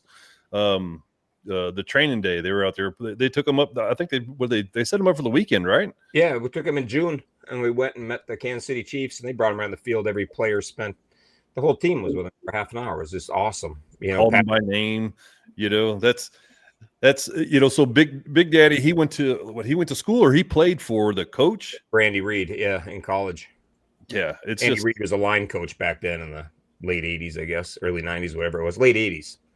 So he played at BYU. So just stayed friends. So it's really cool, how that works out, where you keep the connections. That connection turns out to be something epic for a kid, Go meet Patrick Mahomes and get a game ball and signed. And Patrick Mahomes doesn't hand out a lot of signed stuff. And he brought a practice ball. That practice balls in the NFL come from a game, and then they use them in practice. And so it's official game ball. Gives it to Turbo and says, I want you to have the ball we used in the practice that you were at. So he gives it to Turbo without missing a beat. I'm like, hey, can you sign that for him? And he's like, yeah, I can do that. So he signs the football for him. They hand him a Sharpie. He signs the football for it. As soon as he got done with the football, Coach Andy Reid points to the football and says to Turbo, hang on to that. Because like there may not be another person on the planet with a signed football, a game ball from Patrick Mahomes. I'm sure there is, but your average Joe doesn't have them, put it that way. Yeah. So, so that was pretty cool. The magic of the network. Yep. Yeah, it's always like all things in life, man. It's not what you know, it's who you know. Oh yeah. You don't have to be, it's getting connected with people. That's how life works. Look at, Chase and Jason meet each other by chance, set up a tent. Like, I don't know, was it by chance or is that shit just meant to be? I'm of the belief that shit is just meant to be. You are where you're supposed to be at the time you're supposed to be there. And if you take advantage of it or you don't, that's on you. But you guys could have easily just been next to each other, not said a word, just been, oh man, I don't care what that guy's up to. I don't care what that guy's up to. Just went your own ways and you'd never be none the wiser, but you didn't. And now there's a network that just rolls forward. And who knows where that goes, but whatever people do in their real life for work, for fundraising, whatever, it all brings it together, help each other out. Yeah, I typically don't hang out with BMW riders. So that's actually my excuse for not having participated in the Hoka is I'm sorry, I don't have a V-twin. I don't know. Yeah. I don't hang out with BMW riders much either because I can't keep up. It's goddamn embarrassing when you're like, hey, can you just wait for me up there to get? I got an extra tank so I can catch up when you stop to take this or something. But just straight up keeping up. Sorry, man, but I tapped out at 105. No, but you're so right. Like it's, somebody asked this question yesterday, I think, and I'm a part of Support Bikers. I'm one of the national ambassadors for Support Bikers. And in one of our groups, somebody asked, what's the best thing you've gotten from motorcycling? And I'm like, it's the people, right? Like I've done lots of cool shit on motorcycles, but it's the people that you meet and the networks that you build and the groups that you're a part of. And that, it's like after a few years even of it, you just never go somewhere that you don't know somebody, and it's awesome. And like, with Jason, and with Jay and like all the folks that we know in Missouri and Arkansas and Kansas and Oklahoma and everything. It's just like, there's always somebody, especially when you ride a weird ass bike like me. It's like, oh, it's that guy again, But no, it's just so great because like I it's not even a joke. I'm kind of like, gosh, our entire circle of friends now is somehow related to motorcycles. Me and my wife, that's just like what we do, and it's been such a huge part of our life for so many years now that it's like, everything, the restaurants we go to, the people we hang out with, the events we attend, the stuff we do, the people we talk to, we have this live stream now. And it's all because it has all revolved around motorcycles and people who have a passion for motorcycles. There's such great people involved with motorcycles. Like people think, dirty bikers, like I can't even tell you how many bars I've sat in where people don't even want to sit around you. And don't want their kids. I always laughed, especially club days, like people didn't want their kids sitting by us. I always laughed because I'd tell the guys I'm with, I'm like, there's only 4 people in this bar that would die to protect that kid. Mm-hmm. And they're the same 4 you don't want to sit by. Right. When the shit hits the fan, 90% of the people are running out the door. And I knew in that bar, there was 4 people that when the shit hit the fan would stand up and walk right towards it. Whatever the outcome was, we weren't fleeing jack shit. We're walking to the problem and solving the problem or explaining my case at the pearly gates. One of the 2 was coming. Right. It wasn't going to be, I ain't running out the door, I'll tell you that. And, so it's just crazy. But the people that I come across, they, sure, they might punch somebody in the mouth, for running their mouth at the bar, but they're also going to be the guy that shows up at 6 a.m, take a kid for a ride and go do a 1,000-mile ride to try to raise $1,000 to help our cause, and that having a big heart is super, super common in the motorcycle community, regardless of what kind of bike you ride. If it's Indian, a Harley, and people can argue about bikes all day long. I really don't give a shit, man. You ride a bike that you're down, I'm down with that, and your heart, people's hearts are just so solid in the motorcycle community. I just can't believe it. I heard this. Somebody else said this, not me, but you never know where 2 wheels is going to take you. And ever since, I don't remember who said it or where I heard it, but ever since I heard it, I'm like, yeah, I'm stealing that until I get a cease and desist. I'm taking that one. Yeah, exactly. But that's so true, and you don't know where it's going to take or who you're going to meet next. And I've met so many crazy people that I've met some really wonderful people that have really helped Mile Monsters out that have nothing to do with motorcycles, but I met them on a motorcycle while I was Right. doing something. I met Exactly. them at a bar. I met them at a gas station. I did something, had some kind of interaction with them, and they were interested enough to follow through with some cool stuff. So I think that's you can't get any better than that. And you wouldn't have run into half of those or any of them if you wouldn't have been on your bike. Because Yep. you were out doing a thing. Even if it was just a Sunday afternoon ride, you run into somebody that turns into part of your network that solves a problem 6 months later. Yeah. Yeah. That guy that you asked about who that was, Bouts Routes, that was Mhm. checking. Yep. I met him because I stopped in Alabama on the side of the road. I pulled over to put some gear on or take some gear off. I don't remember what I doing, but I like pulled into somebody's driveway and just put the kickstand down, and it was in the country. And that dude pulled up in a car, introduced himself, wanted to make sure I was all right, everything was cool. Introduced himself, said he put some rides together in Alabama, and has really turned around to promote what we do. We try to help him out, but he does a lot of great charity rides in the Alabama, Mississippi area, and has a great network of people. But just to happen to cross paths on the day he's driving by in the car, I just happened to stop to take gear off. Mhm. Again, one of those chance encounters that I just don't think are accidents. Yeah. That happened once in your life, I would say, oh yeah, that was just dumb luck. When things happen 100 times in your life, that's not luck, man.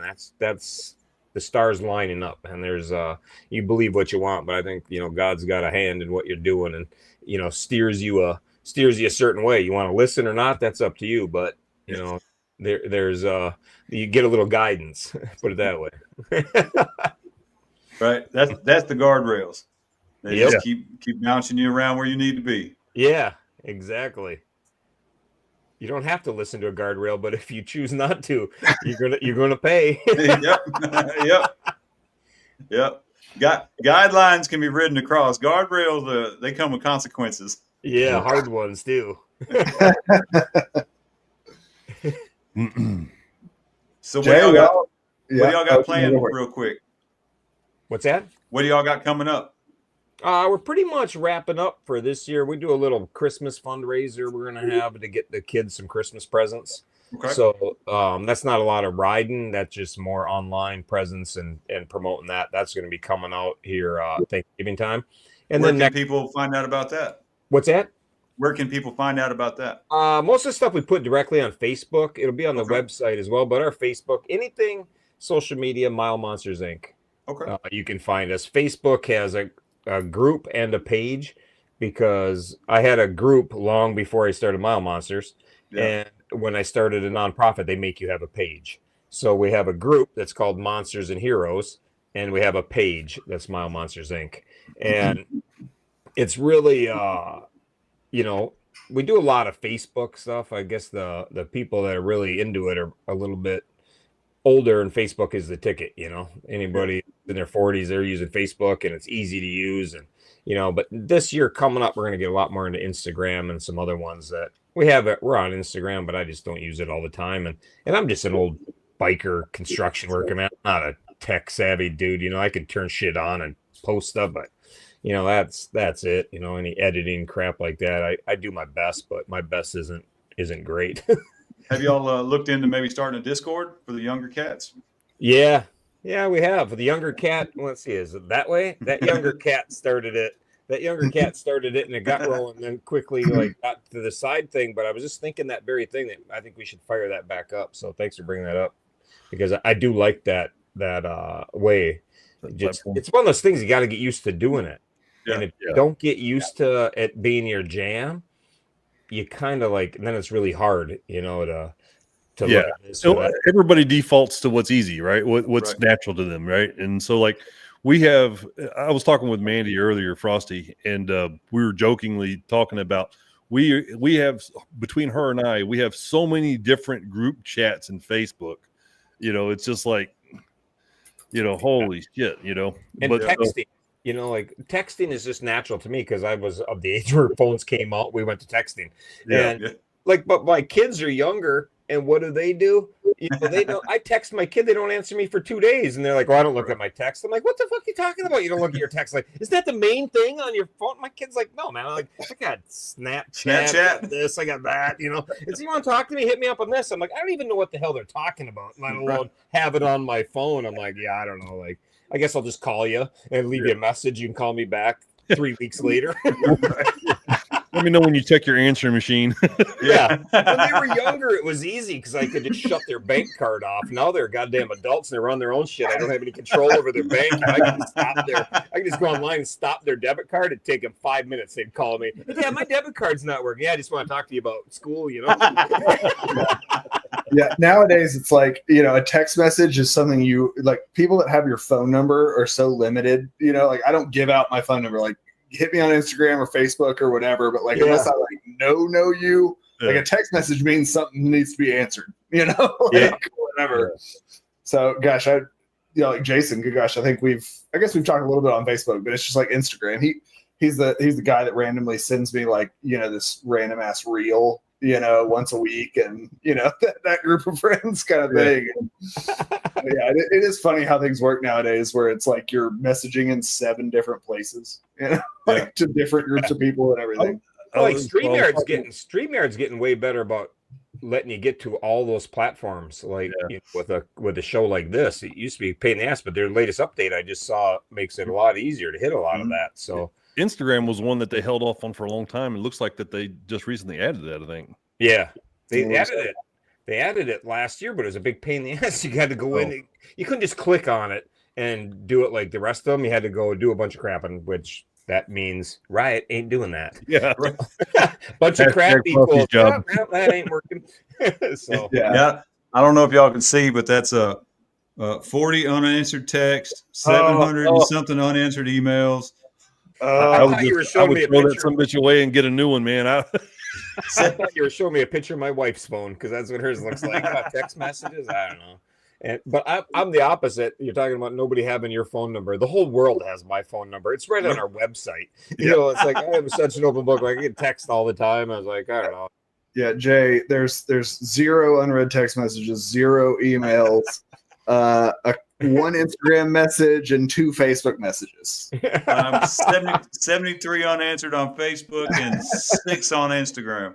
I don't like the little red numbers. I have a thing about it, Yeah. And 34 apps that need to be updated. And I don't know where the music's coming from, but it's still. I don't know. Man, that just makes me want to go back to drinking. Just the thought. There we go. That's exactly it, Frosty, right there. It gives me a panic attack. That's what I'm thinking too. I'm like, I don't even know how to deal with that.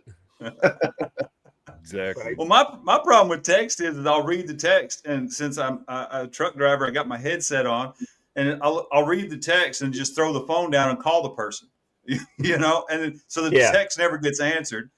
Or it's some customer trying to get a hold of me, and I'm not answering texts from customers. Sorry, that's not happening. I don't care. You call me back, brother. My problem is I always reply to the text and then don't send it. Yeah. Oh, dude. I'll reply and then throw the phone down. And then the next time I want to text Iceman about something totally unrelated, 3 days later, I'll look at my phone and be like, oh, shit. Then I hit send. I go, yeah, that was from last Thursday. My bad.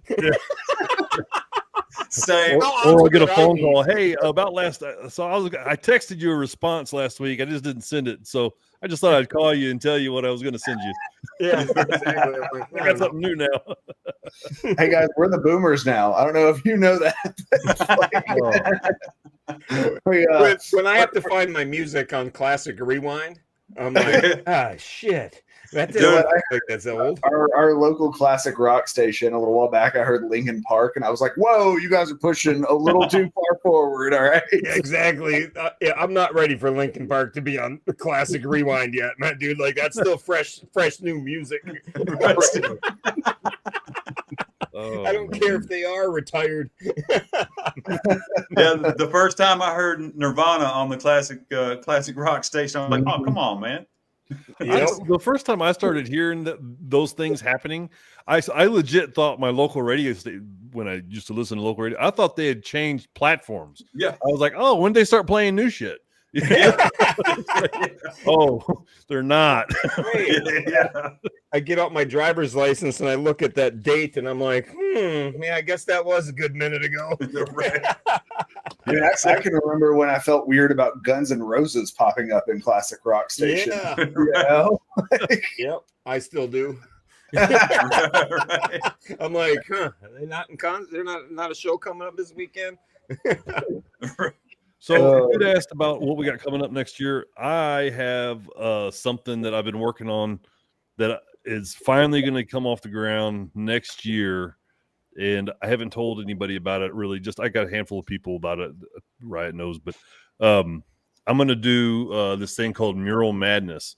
Well, and so before I get into that, little teaser there, right? So monsters usually do some kind of fundraising for Mile Monsters for the kids, and so that usually pairs with Hoka Hey or whatnot. So usually there's some sort of fundraising going on a broad level or individual level. Something's usually always happening. So next year, my fundraising is going to revolve around Mural Madness. And so what that is going to be an event that runs from April through November. And the very basic of this premise is, you sign up, you get a flag, and then you go take a picture of the flag and your motorcycle in front of a mural, and you submit it through the app, and you get a point. The guy with the most points at the end of the year, they win. The top prize is going to be a minimum of $5,000. So I'm pretty stoked about that. So first place will be $5,000. Second place will be, what did I do? $1,500 or $1,000, and then third place will be $500.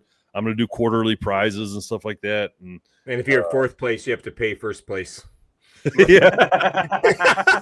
Hey, that's in the fine print, Should have man. rode harder. Should have rode harder. You're so close, you start getting penalized after fourth place. Fifth place has to pay second. That's how Mile Monsters stays. It's just a Ponzi scheme. This is just a Ponzi scheme. The bottom paying the top. That's how Mile it's Monsters like Ponzi scheme. So Jason, is that any mural? Like, are they specific, or is it like if I just find a mural, I get a point? Any mural. Now, there's going to be 3 different ways that you can get points. Actually, there's going to be more. But so there'll be a monthly mural, and I have all of this already figured out, and it's already posted. I just haven't posted it yet. But there'll be a monthly mural. If you find a mural with these certain elements in it, you'll get 2 points for that mural for that month, right? Gotcha. And then the weekend mural, you'll need to submit with either a spot wallet track or a Rever track so that I know you did it over the weekend, and those will be worth 5 points. The purpose of that is to get people out on the weekends so that the guys that are retired, they don't just streamline the whole deal through the whole year. It kind of gives the 9-to-5 guys a fighting chance to come away with some of that top prize stuff. So, but I've been talking about Mural Madness since 2021, and it just keeps getting shelved and whatnot, and so it's like the perfect vehicle for me to fundraise. It's like everything is going to go back to Mile. After it pays for itself, it goes to Mile Monsters, and then so after let's say I think it's 100 riders. If we start getting more than 100 riders, the pot will go up. So it's going to be an equal share between back to the riders and then back to Mile Monsters. So, if we had like 200 people, I think that prize would be up to like 10 grand or something like that, 11, something like that. So, but yeah, so I haven't, everybody here that's listening is the first to know. Yeah, it's gonna be a lot of fun, and it's America's 250th anniversary in 2026. It's Mile Monsters 5-year anniversary. So we're combining a lot of that, and we're doing a ride of Monster America, where we're going to have riders over the course of one weekend ride in every single state. So do 1,000 miles in every state, and they're all going to put it on a tracker at the same time. So you'll be able to watch over a 3-day period, the entire country get filled up with colors as they fill in these maps. I feel really bad for the guy in Rhode Island. Yeah, I have a feeling that dude's Vermont. going to be me. don't think people are gonna jump at doing Rhode Island, so I think I'm gonna have to go up and do Rhode Island. So I I know would, exactly. but I mean, it's so far. I don't think anybody could ride that far from Texas. So I'll fly you up. I have a bike ready for you. I'll park it at the Rhode Island airport so you can start fresh. It's already got its Harbor Freight lights on the front. You know, Yeah, it's ready to exactly. go. It'll be all ready to go. Rhode Island, don't- you don't need any lights. You're never out of the city. If you're I out don't of the know city, you're in Connecticut. Is there 1,000 miles of roadway in Rhode Island? It'll be laps. I'm not sure, but it'll be tight. Jay, you are tempting me to do nerdy shit right now. I mean, I was wondering how long it was going to take. It only took me an hour and 34 minutes to talk you into it. Yeah, I don't know, but I don't know how wide Rhode Island is, but it can't be more than a couple hundred miles. I would think it's like I think it's less Like- than that. it's like the Dallas Fort Worth Metroplex. You know, That- that's called the state. DFW is probably bigger than Rhode Island. ugh. I've been to Rhode Island a few times, and if you stay the west side, there's still some country over there. I know that. Yeah. When I'm doing any rides where I got to hit all 48 states or something, you know, that's when I've done it. I lived in Westerly, Rhode Island for a couple of months till the local police chief told my mama that I need to go somewhere else. This state's just not big enough for you and the popo. it must not work because there is no ride around Rhode Island in the IBA database. So Well, must not have come up with- there's several states that are in the IBA database for the ride arounds. yeah.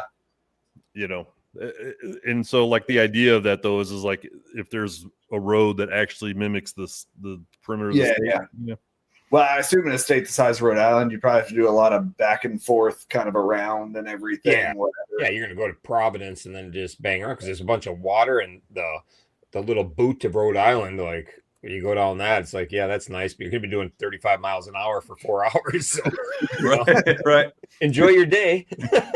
24 And 24 hours to ride get around 1,000 Rhode miles. Island, you just have to have your suicide hotline, you know, on your favorites on your phone because by 3 in the afternoon you're gonna be contemplating, you know, ending it right then. Shit, Jason. I mean, the Arkansas one took me 22 hours. I mean, Okay. granted, it's almost 1,300 miles, but yeah, Yeah. I was missing a wheel bearing. We don't want to talk about that, but still. Well, hold on now. Hold on. According to AI, Rhode Island has approximately 1,100 miles of highway. Perfect. So you just got to ride all. Did I just hear him volunteer, Riot? Right? Jay's So going up. that is not exactly. I think. Hold on. I think. I, Yeah, he's got his bag of chips. He's crinkling it. It's breaking up, guys. It's breaking up. Well, that's the show, everybody. Good night. Losing signal. I'm losing. That's awesome. Something's Well, Jay, do we want to wrap up? Are you good? Yeah. something's wrong with my camera. We can keep talking. I don't want to keep you guys or Jay. I don't know if you got a kid to pick up or whatever tonight, but we can hang out or we can end. I don't want to keep everybody longer than we need to, but it's up to you. I don't want to also be a buzzkill and just offer to kill it. So You just gotta reach up and just hit the end button. It just yeah, right. like you just do it whenever you want, and that'll be much better. Like just have your ending, just stroll up and be like, I want to do it right. And Iceman are thinking right now. Jason, I do have a question for you because we never actually talk as human beings. We just message, you know. That's what the So kids with do, your right? leg.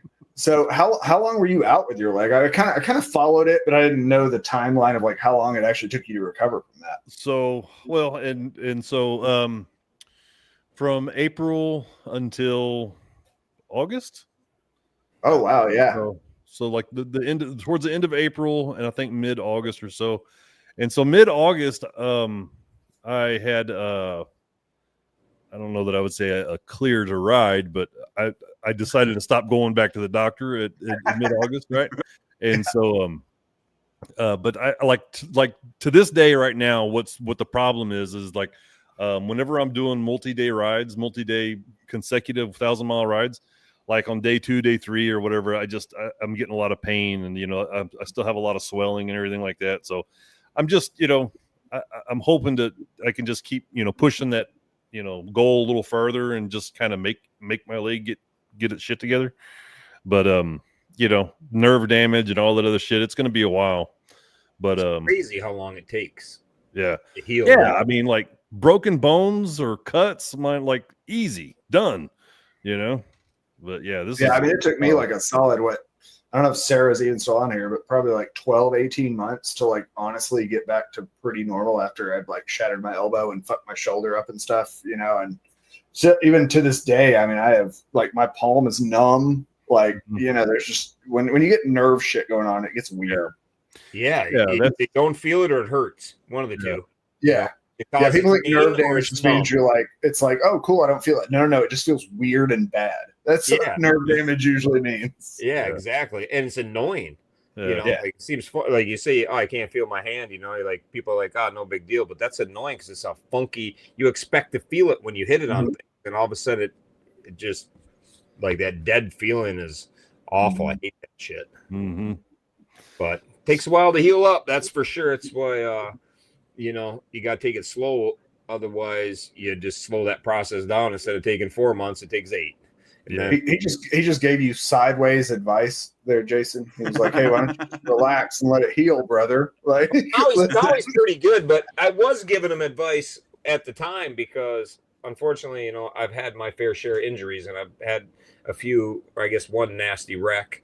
But like I'm like him, a little bullheaded, where I'm like, good enough. It's good enough. It's not bleeding. It's got to be okay. Yeah. But I mean, I've been around the block enough to see horrible shit happen to people from injuries like that. That's why I told him when it happened, we were on the same rally, and I told him, I said, dude, I'd be done. I'd go to the doctor. I'd get that shit squared away because that's the kind of injury that gets infected. You lose your leg. And once they cut your leg off, they don't say, oh, when the infection goes away, we'll put your leg back on. Like, you're fucking done with, you don't have that anymore. I didn't realize how close I actually was to losing my foot.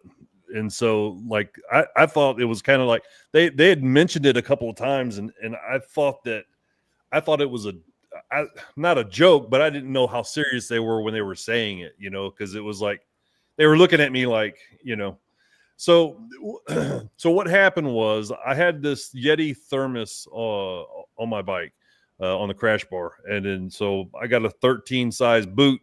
And I'm in gravel, and I'm like, I'm doing a U-turn, and I'm in neutral, and I'm walking my bike. My foot gets caught underneath there, and the bike tips over, and it just lands on my leg. Not a big deal.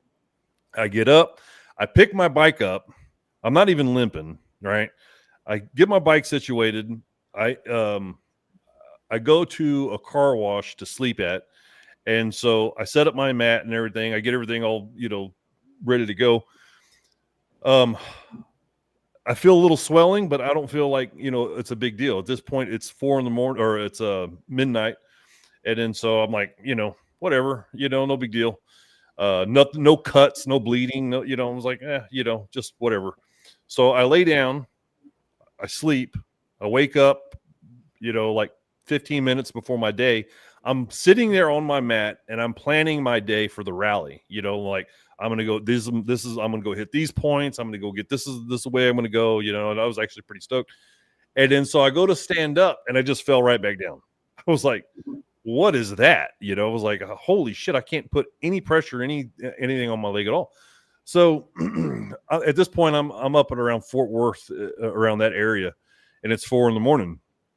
And so I'm like, man, I don't know, I just had a similar situation, something close on the Hoka Hay, it was like, I don't want to call it too soon and then actually still be able to do it, And so I'm like, well, I'm going to get all my shit together and I'm going to go get gas and I'm going to see how I feel, And then, so I ended up, there you go. That's exactly the car wash that I was at. I'm that guy. Yeah. So, and I actually still got my sleep bonus, but so I go to this gas station and I couldn't get off my bike. I was like, I was just, it was just horrible, And so I was like, all right, well, I got to get to the house, I just got to get done. So, I get back.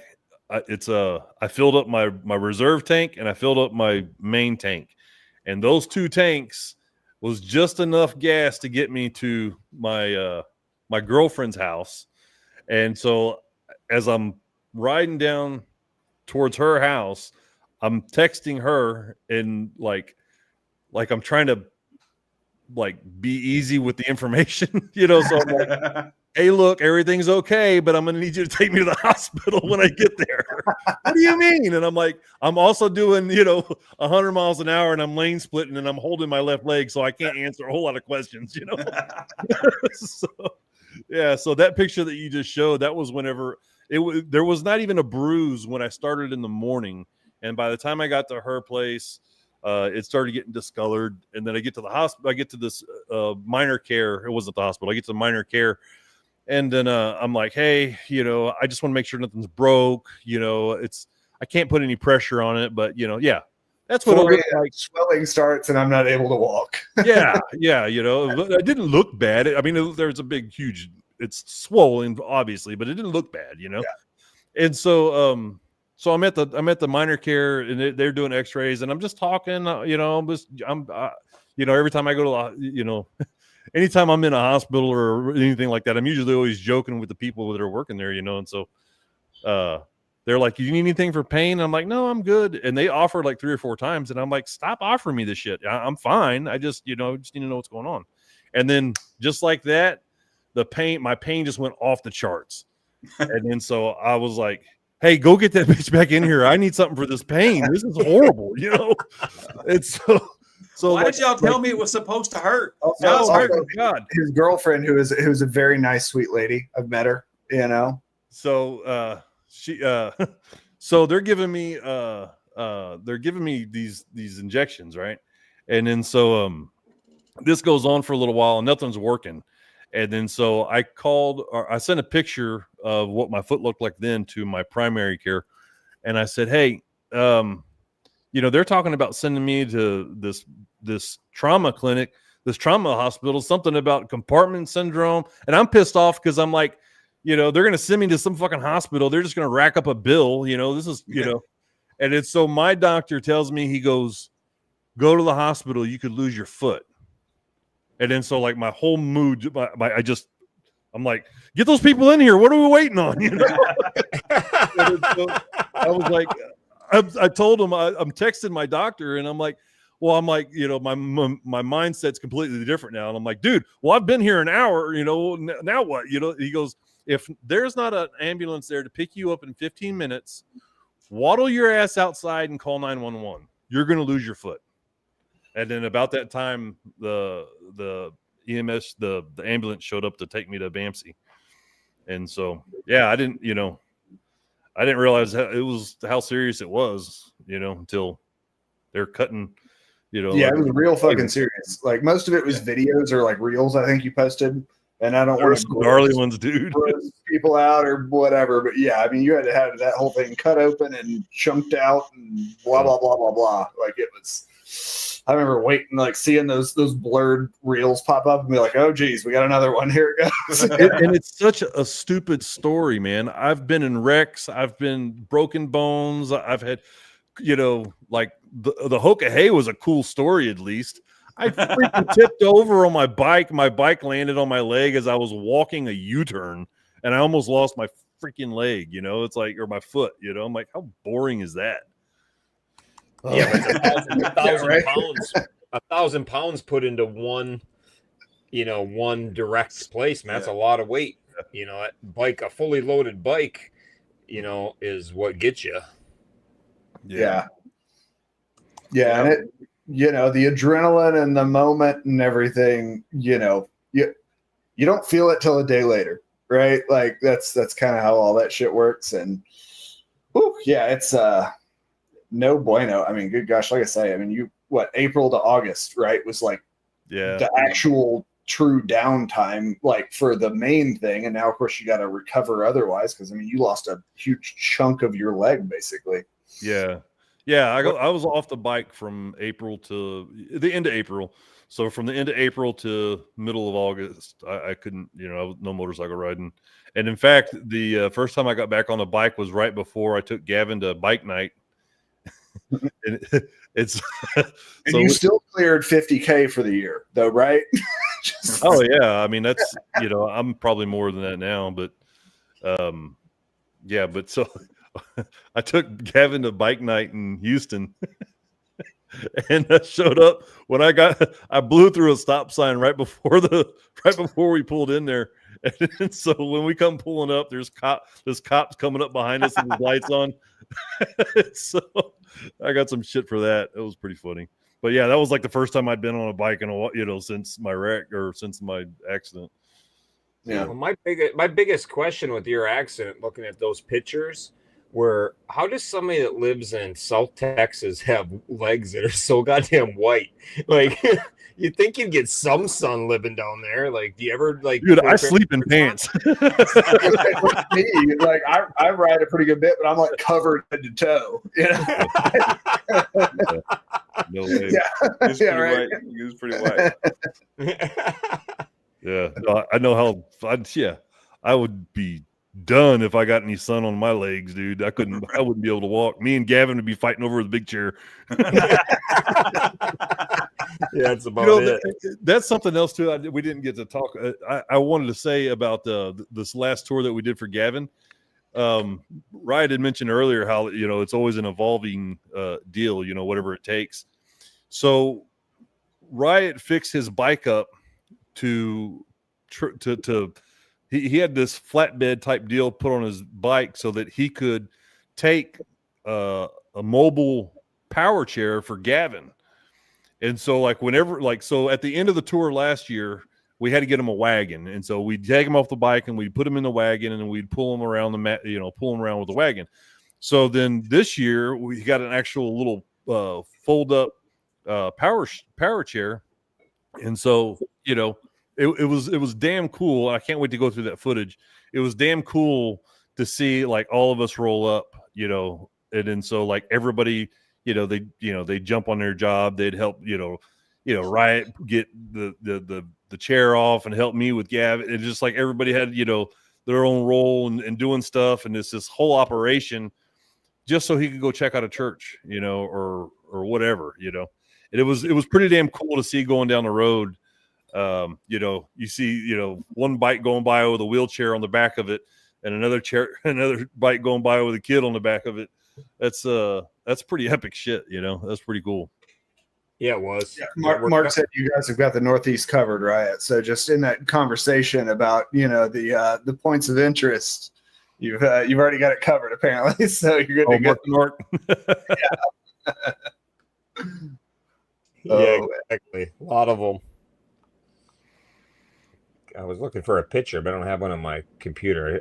I do everything from my phone, so I'm like, I wonder if I have that on my. I was going to see if I had a picture of the wheelchair, that we had, because it was a regular power chair that we got, so it's motorized and has a little joystick on. That was it. So it really worked out really cool. Like we'd stop and time it took him to unbuckle Gavin, I'd have the wheelchair set up and we would tag team him off, or Ice would pick him up and put him in the thing, and he was off on his own, which gave him all kinds of freedom. So that part was really, really badass.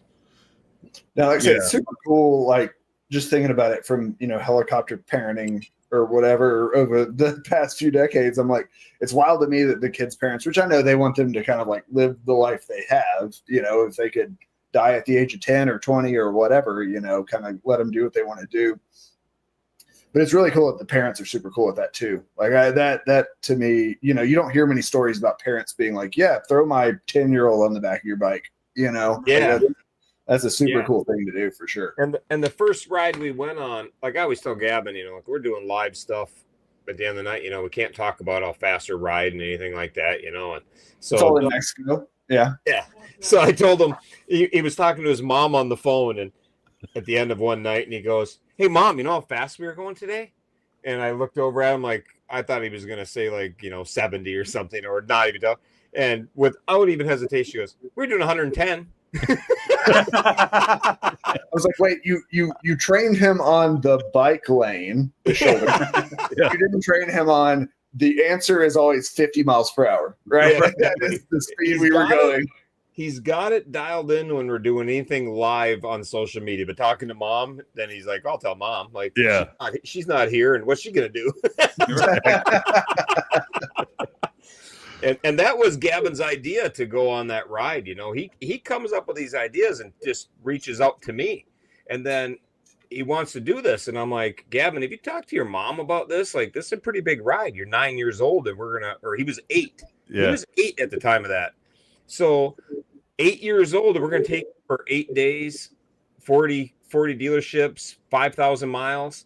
I was like, you talked to your mom about that? And he's like, no, I think we're better just to plan that. And we'll just plan that, and then we'll just have to tell her about it at some point. Yeah, we'll plan it and then tell her. Yeah, all right. Now you're a kid after my own heart for sure. Yeah. No, he embraced the living his best life for sure, which I appreciate. You know, I mean, it's just like. But it's really cool. Like, his parents are really down with it, and really cool with letting him do this and trusting us. But with that trust, like, we actually love Gavin like he's our own kid. And, you know, I joke around about, you know, riding aggressively and doing all these things, but yeah, we're riding fast on open roads, and we're taking the motorcycle lane. But the motorcycle lane is, we're not sitting in 100-degree heat with a kid on all kinds of treatments and everything else. You know, yeah, there's the chair. That was when I first got there, because it was still wrapped in tarp. It rained the whole way down there for me, but it was, you know, so it's the other nerd in the stream is helping me out with my nerd stuff I got to do. Nerds stick together. Yeah, it was a lot of fun. But, you know, like, they're very trusting with us, but we love Gavin, and, you know, we would never put him in harm's way. You know, we put him, you know, there's an inherent risk to riding a motorcycle, no doubt, like, right? No matter what. But we're not going to be doing stupid shit. And he's riding on the back of motorcycles that people are legit some of the best riders I know. I mean, you're probably preaching to the choir here, but there's a legit risk in walking out your front door every day. You know, Yeah. you can't live that way. So, you know. Well, being careless is not the same as, you know, taking risk. You know what I mean? And that was one of the things that, you know, was very apparent to me the first time I met this crew, was that, you know, Gavin wasn't just some, you know, like, you know, attraction, just some bullshit deal. I mean, it was like, you know, they made sure that everything was taken care of as if that kid was theirs, you know. And so, like, you know, that's better not than if he was mine. If he's mine, I'd tell him to suck it up, and, you know, you're gonna have to take this. Yes, I know you're hungry. I don't give a shit. I treat him better than my own. When he's hungry, we stop and eat. We kind of let him run the show, and we really do let him. He really does run the show. Like, he tells us when he doesn't want to go, and, you know, his disease dictates some of that, and his moods dictate some of it. But we're on these rides for the kids. Yeah. So we're not going to make them do something that they're not having fun with. You know, we're not taking them out of school and away from their families just to say they did it. This is so they can do something epic. And I bet you have fun though too. What's that? I said, I bet you have fun though too. Oh my God. I tell this all the time, man. I've had some of the best times I've ever had on a motorcycle doing things with Gavin and doing things with Elfie when we did rides, all the kids. But I mean, just in general, I've had some cool ass experiences. You know, I met Patrick Mahomes. I stood everything that Turbo got to see. I was right there. You know, I went and swam with the manatee, you know, in Florida last year.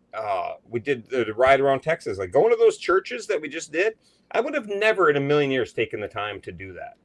But because Gavin wanted to, I did. And it was awesome. Like, I would highly recommend doing what we did. It was so fun. It was super cool, but it's one of those things I would have never done. You know, I've been on TV. I can't tell you how many times I've been on TV because of Gavin doing interviews or doing specials. We did a telethon down in Miami where we went down there and surprised them. And so I've had awesome experiences. And the very first year of Mile Monsters, I did a ride called the I Spy.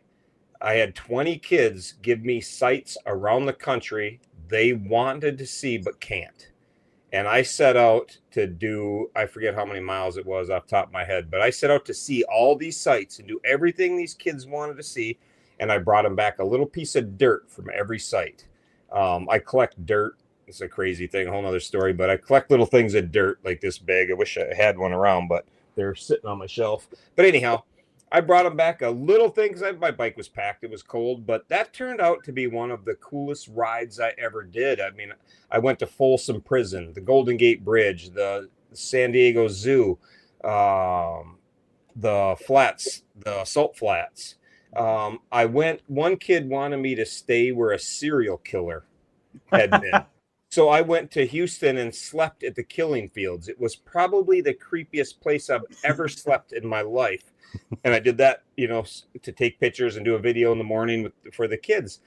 But Nashville, went to the Grand Ole Opry, went to Disney World, Disneyland, those where they make The Walking Dead, where they film The Walking Dead. We went to that. Like, those are the kind of things that kids just gave crazy list of things they wanted to see.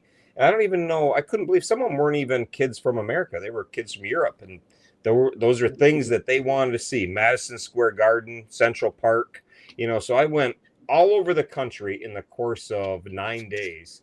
I think it was 10 days, 12,000 miles, if I remember right, something like that.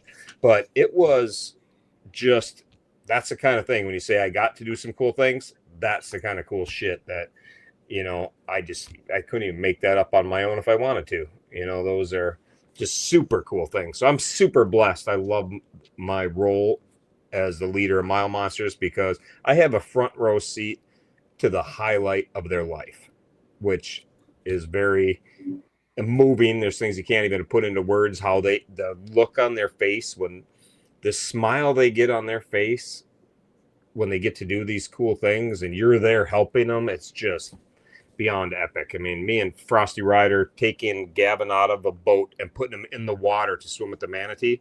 And they get all kinds of rules, not supposed to touch the manatee. I told Gavin, I said, what the deal about rules? Put him in there, and I told him, a manatee comes by, you pet that son of a bitch. Like, you might not ever get another chance, so what, they'll kick us out, who cares? And nobody even cared, you're not supposed to stand on the bottom. I told him, I'm standing on the bottom because I got to hold Gavin a certain way. And it just worked out great, but and they were super nice at that place. So yes, we've gotten to do some super cool things, ride your motorcycle through Times Square, Grand Canyon, Chicago, up northern Minnesota, all in the Great Lakes, all in one trip. That was, those are things that your average biker dreams about doing, riding his motorcycle across the country and seeing all these cool sights. I've done it countless times with kids and for kids, and that, I live a blessed life. I'll never, ever complain about anything I have to do. Not even once, because people would die to have the problems I have. I got to get my bike ready to go on a 10,000 mile ride. Like people dream of getting their bike ready to go on a 10,000 mile ride. And I have to do that several times a year, so it's pretty blessed. That's a lot, gentlemen. Yeah.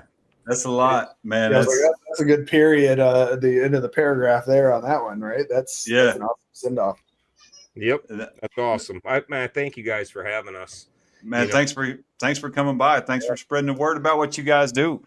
And y'all in the comments or later on, share the Mile Monster stuff with anybody that you think might benefit from it or anybody that might help out. Yeah, that's. And I know we're winding down here, but that really is a huge help. I focus on the awareness part, probably more than I do the raising money part. It doesn't cost anything to share. A buddy of mine, Big Smitty, or Mr. Smitty now, he's lost a whole bunch of weight. That dude, he works a stupid amount of hours. He's got 5 kids. He's always working, but he's always shouting us out. He's always giving us props. He's always trying to connect, people to come across our path. That's a huge help, the awareness part, Yeah, it doesn't cost anything to share things or to talk about it or whatever, give a kid a shout out, and these kids hear their name online and hear people talking about them. It just picks them up when they're having a shitty day. And there's lots of shitty days when you have a terminal disease, a lot of shitty days. So we try to put those shitty days in the past and give them this little boost of goodness. So, and doing this is awesome because we get more people talking about us, more people checking us out, joining us on rides, donating, doing whatever people do that to help. Is donated things for our raffles. There's all kinds of ways to help, and we appreciate it all. So I thank you guys again, and I look forward to seeing your show. I didn't know anything about this, so I'm really, for me, it's like a thing another thing I get blessed with, like another avenue I learn about, another cool show to watch and tune into, and that kind of thing. So I dig it, man. I like it a lot. I appreciate you. Yeah, guys, it is 2 hours deep. So we're out of here. Before we break off on another tangent, thank you everybody that's been in the comments and everybody that may watch this in the future. Definitely find a way to share, help out, donate, whatever you can do. These guys are on to a really nice thing, and there's no reason not to support these guys. Chase, it's been a pleasure, sir. Riot, Jason, thank you very much for hanging out and making my job easy. Yeah, we appreciate you. It's been so long, my mouth's quit. Hold on, I got to do this manual. This is crap. All right, one of these days I'm gonna figure out how to end this thing properly, like all professional and stuff. I'm Jay. He's Chase. This is the Chase and Jay Show. Take care of one another out there, because won't nobody else. And not the right button. Oh, we did it again. I did it every time. It's like South Park. Like we got to kill Kenny a different way every time we try to end the stream. The Chase and Kenny Show. You're right.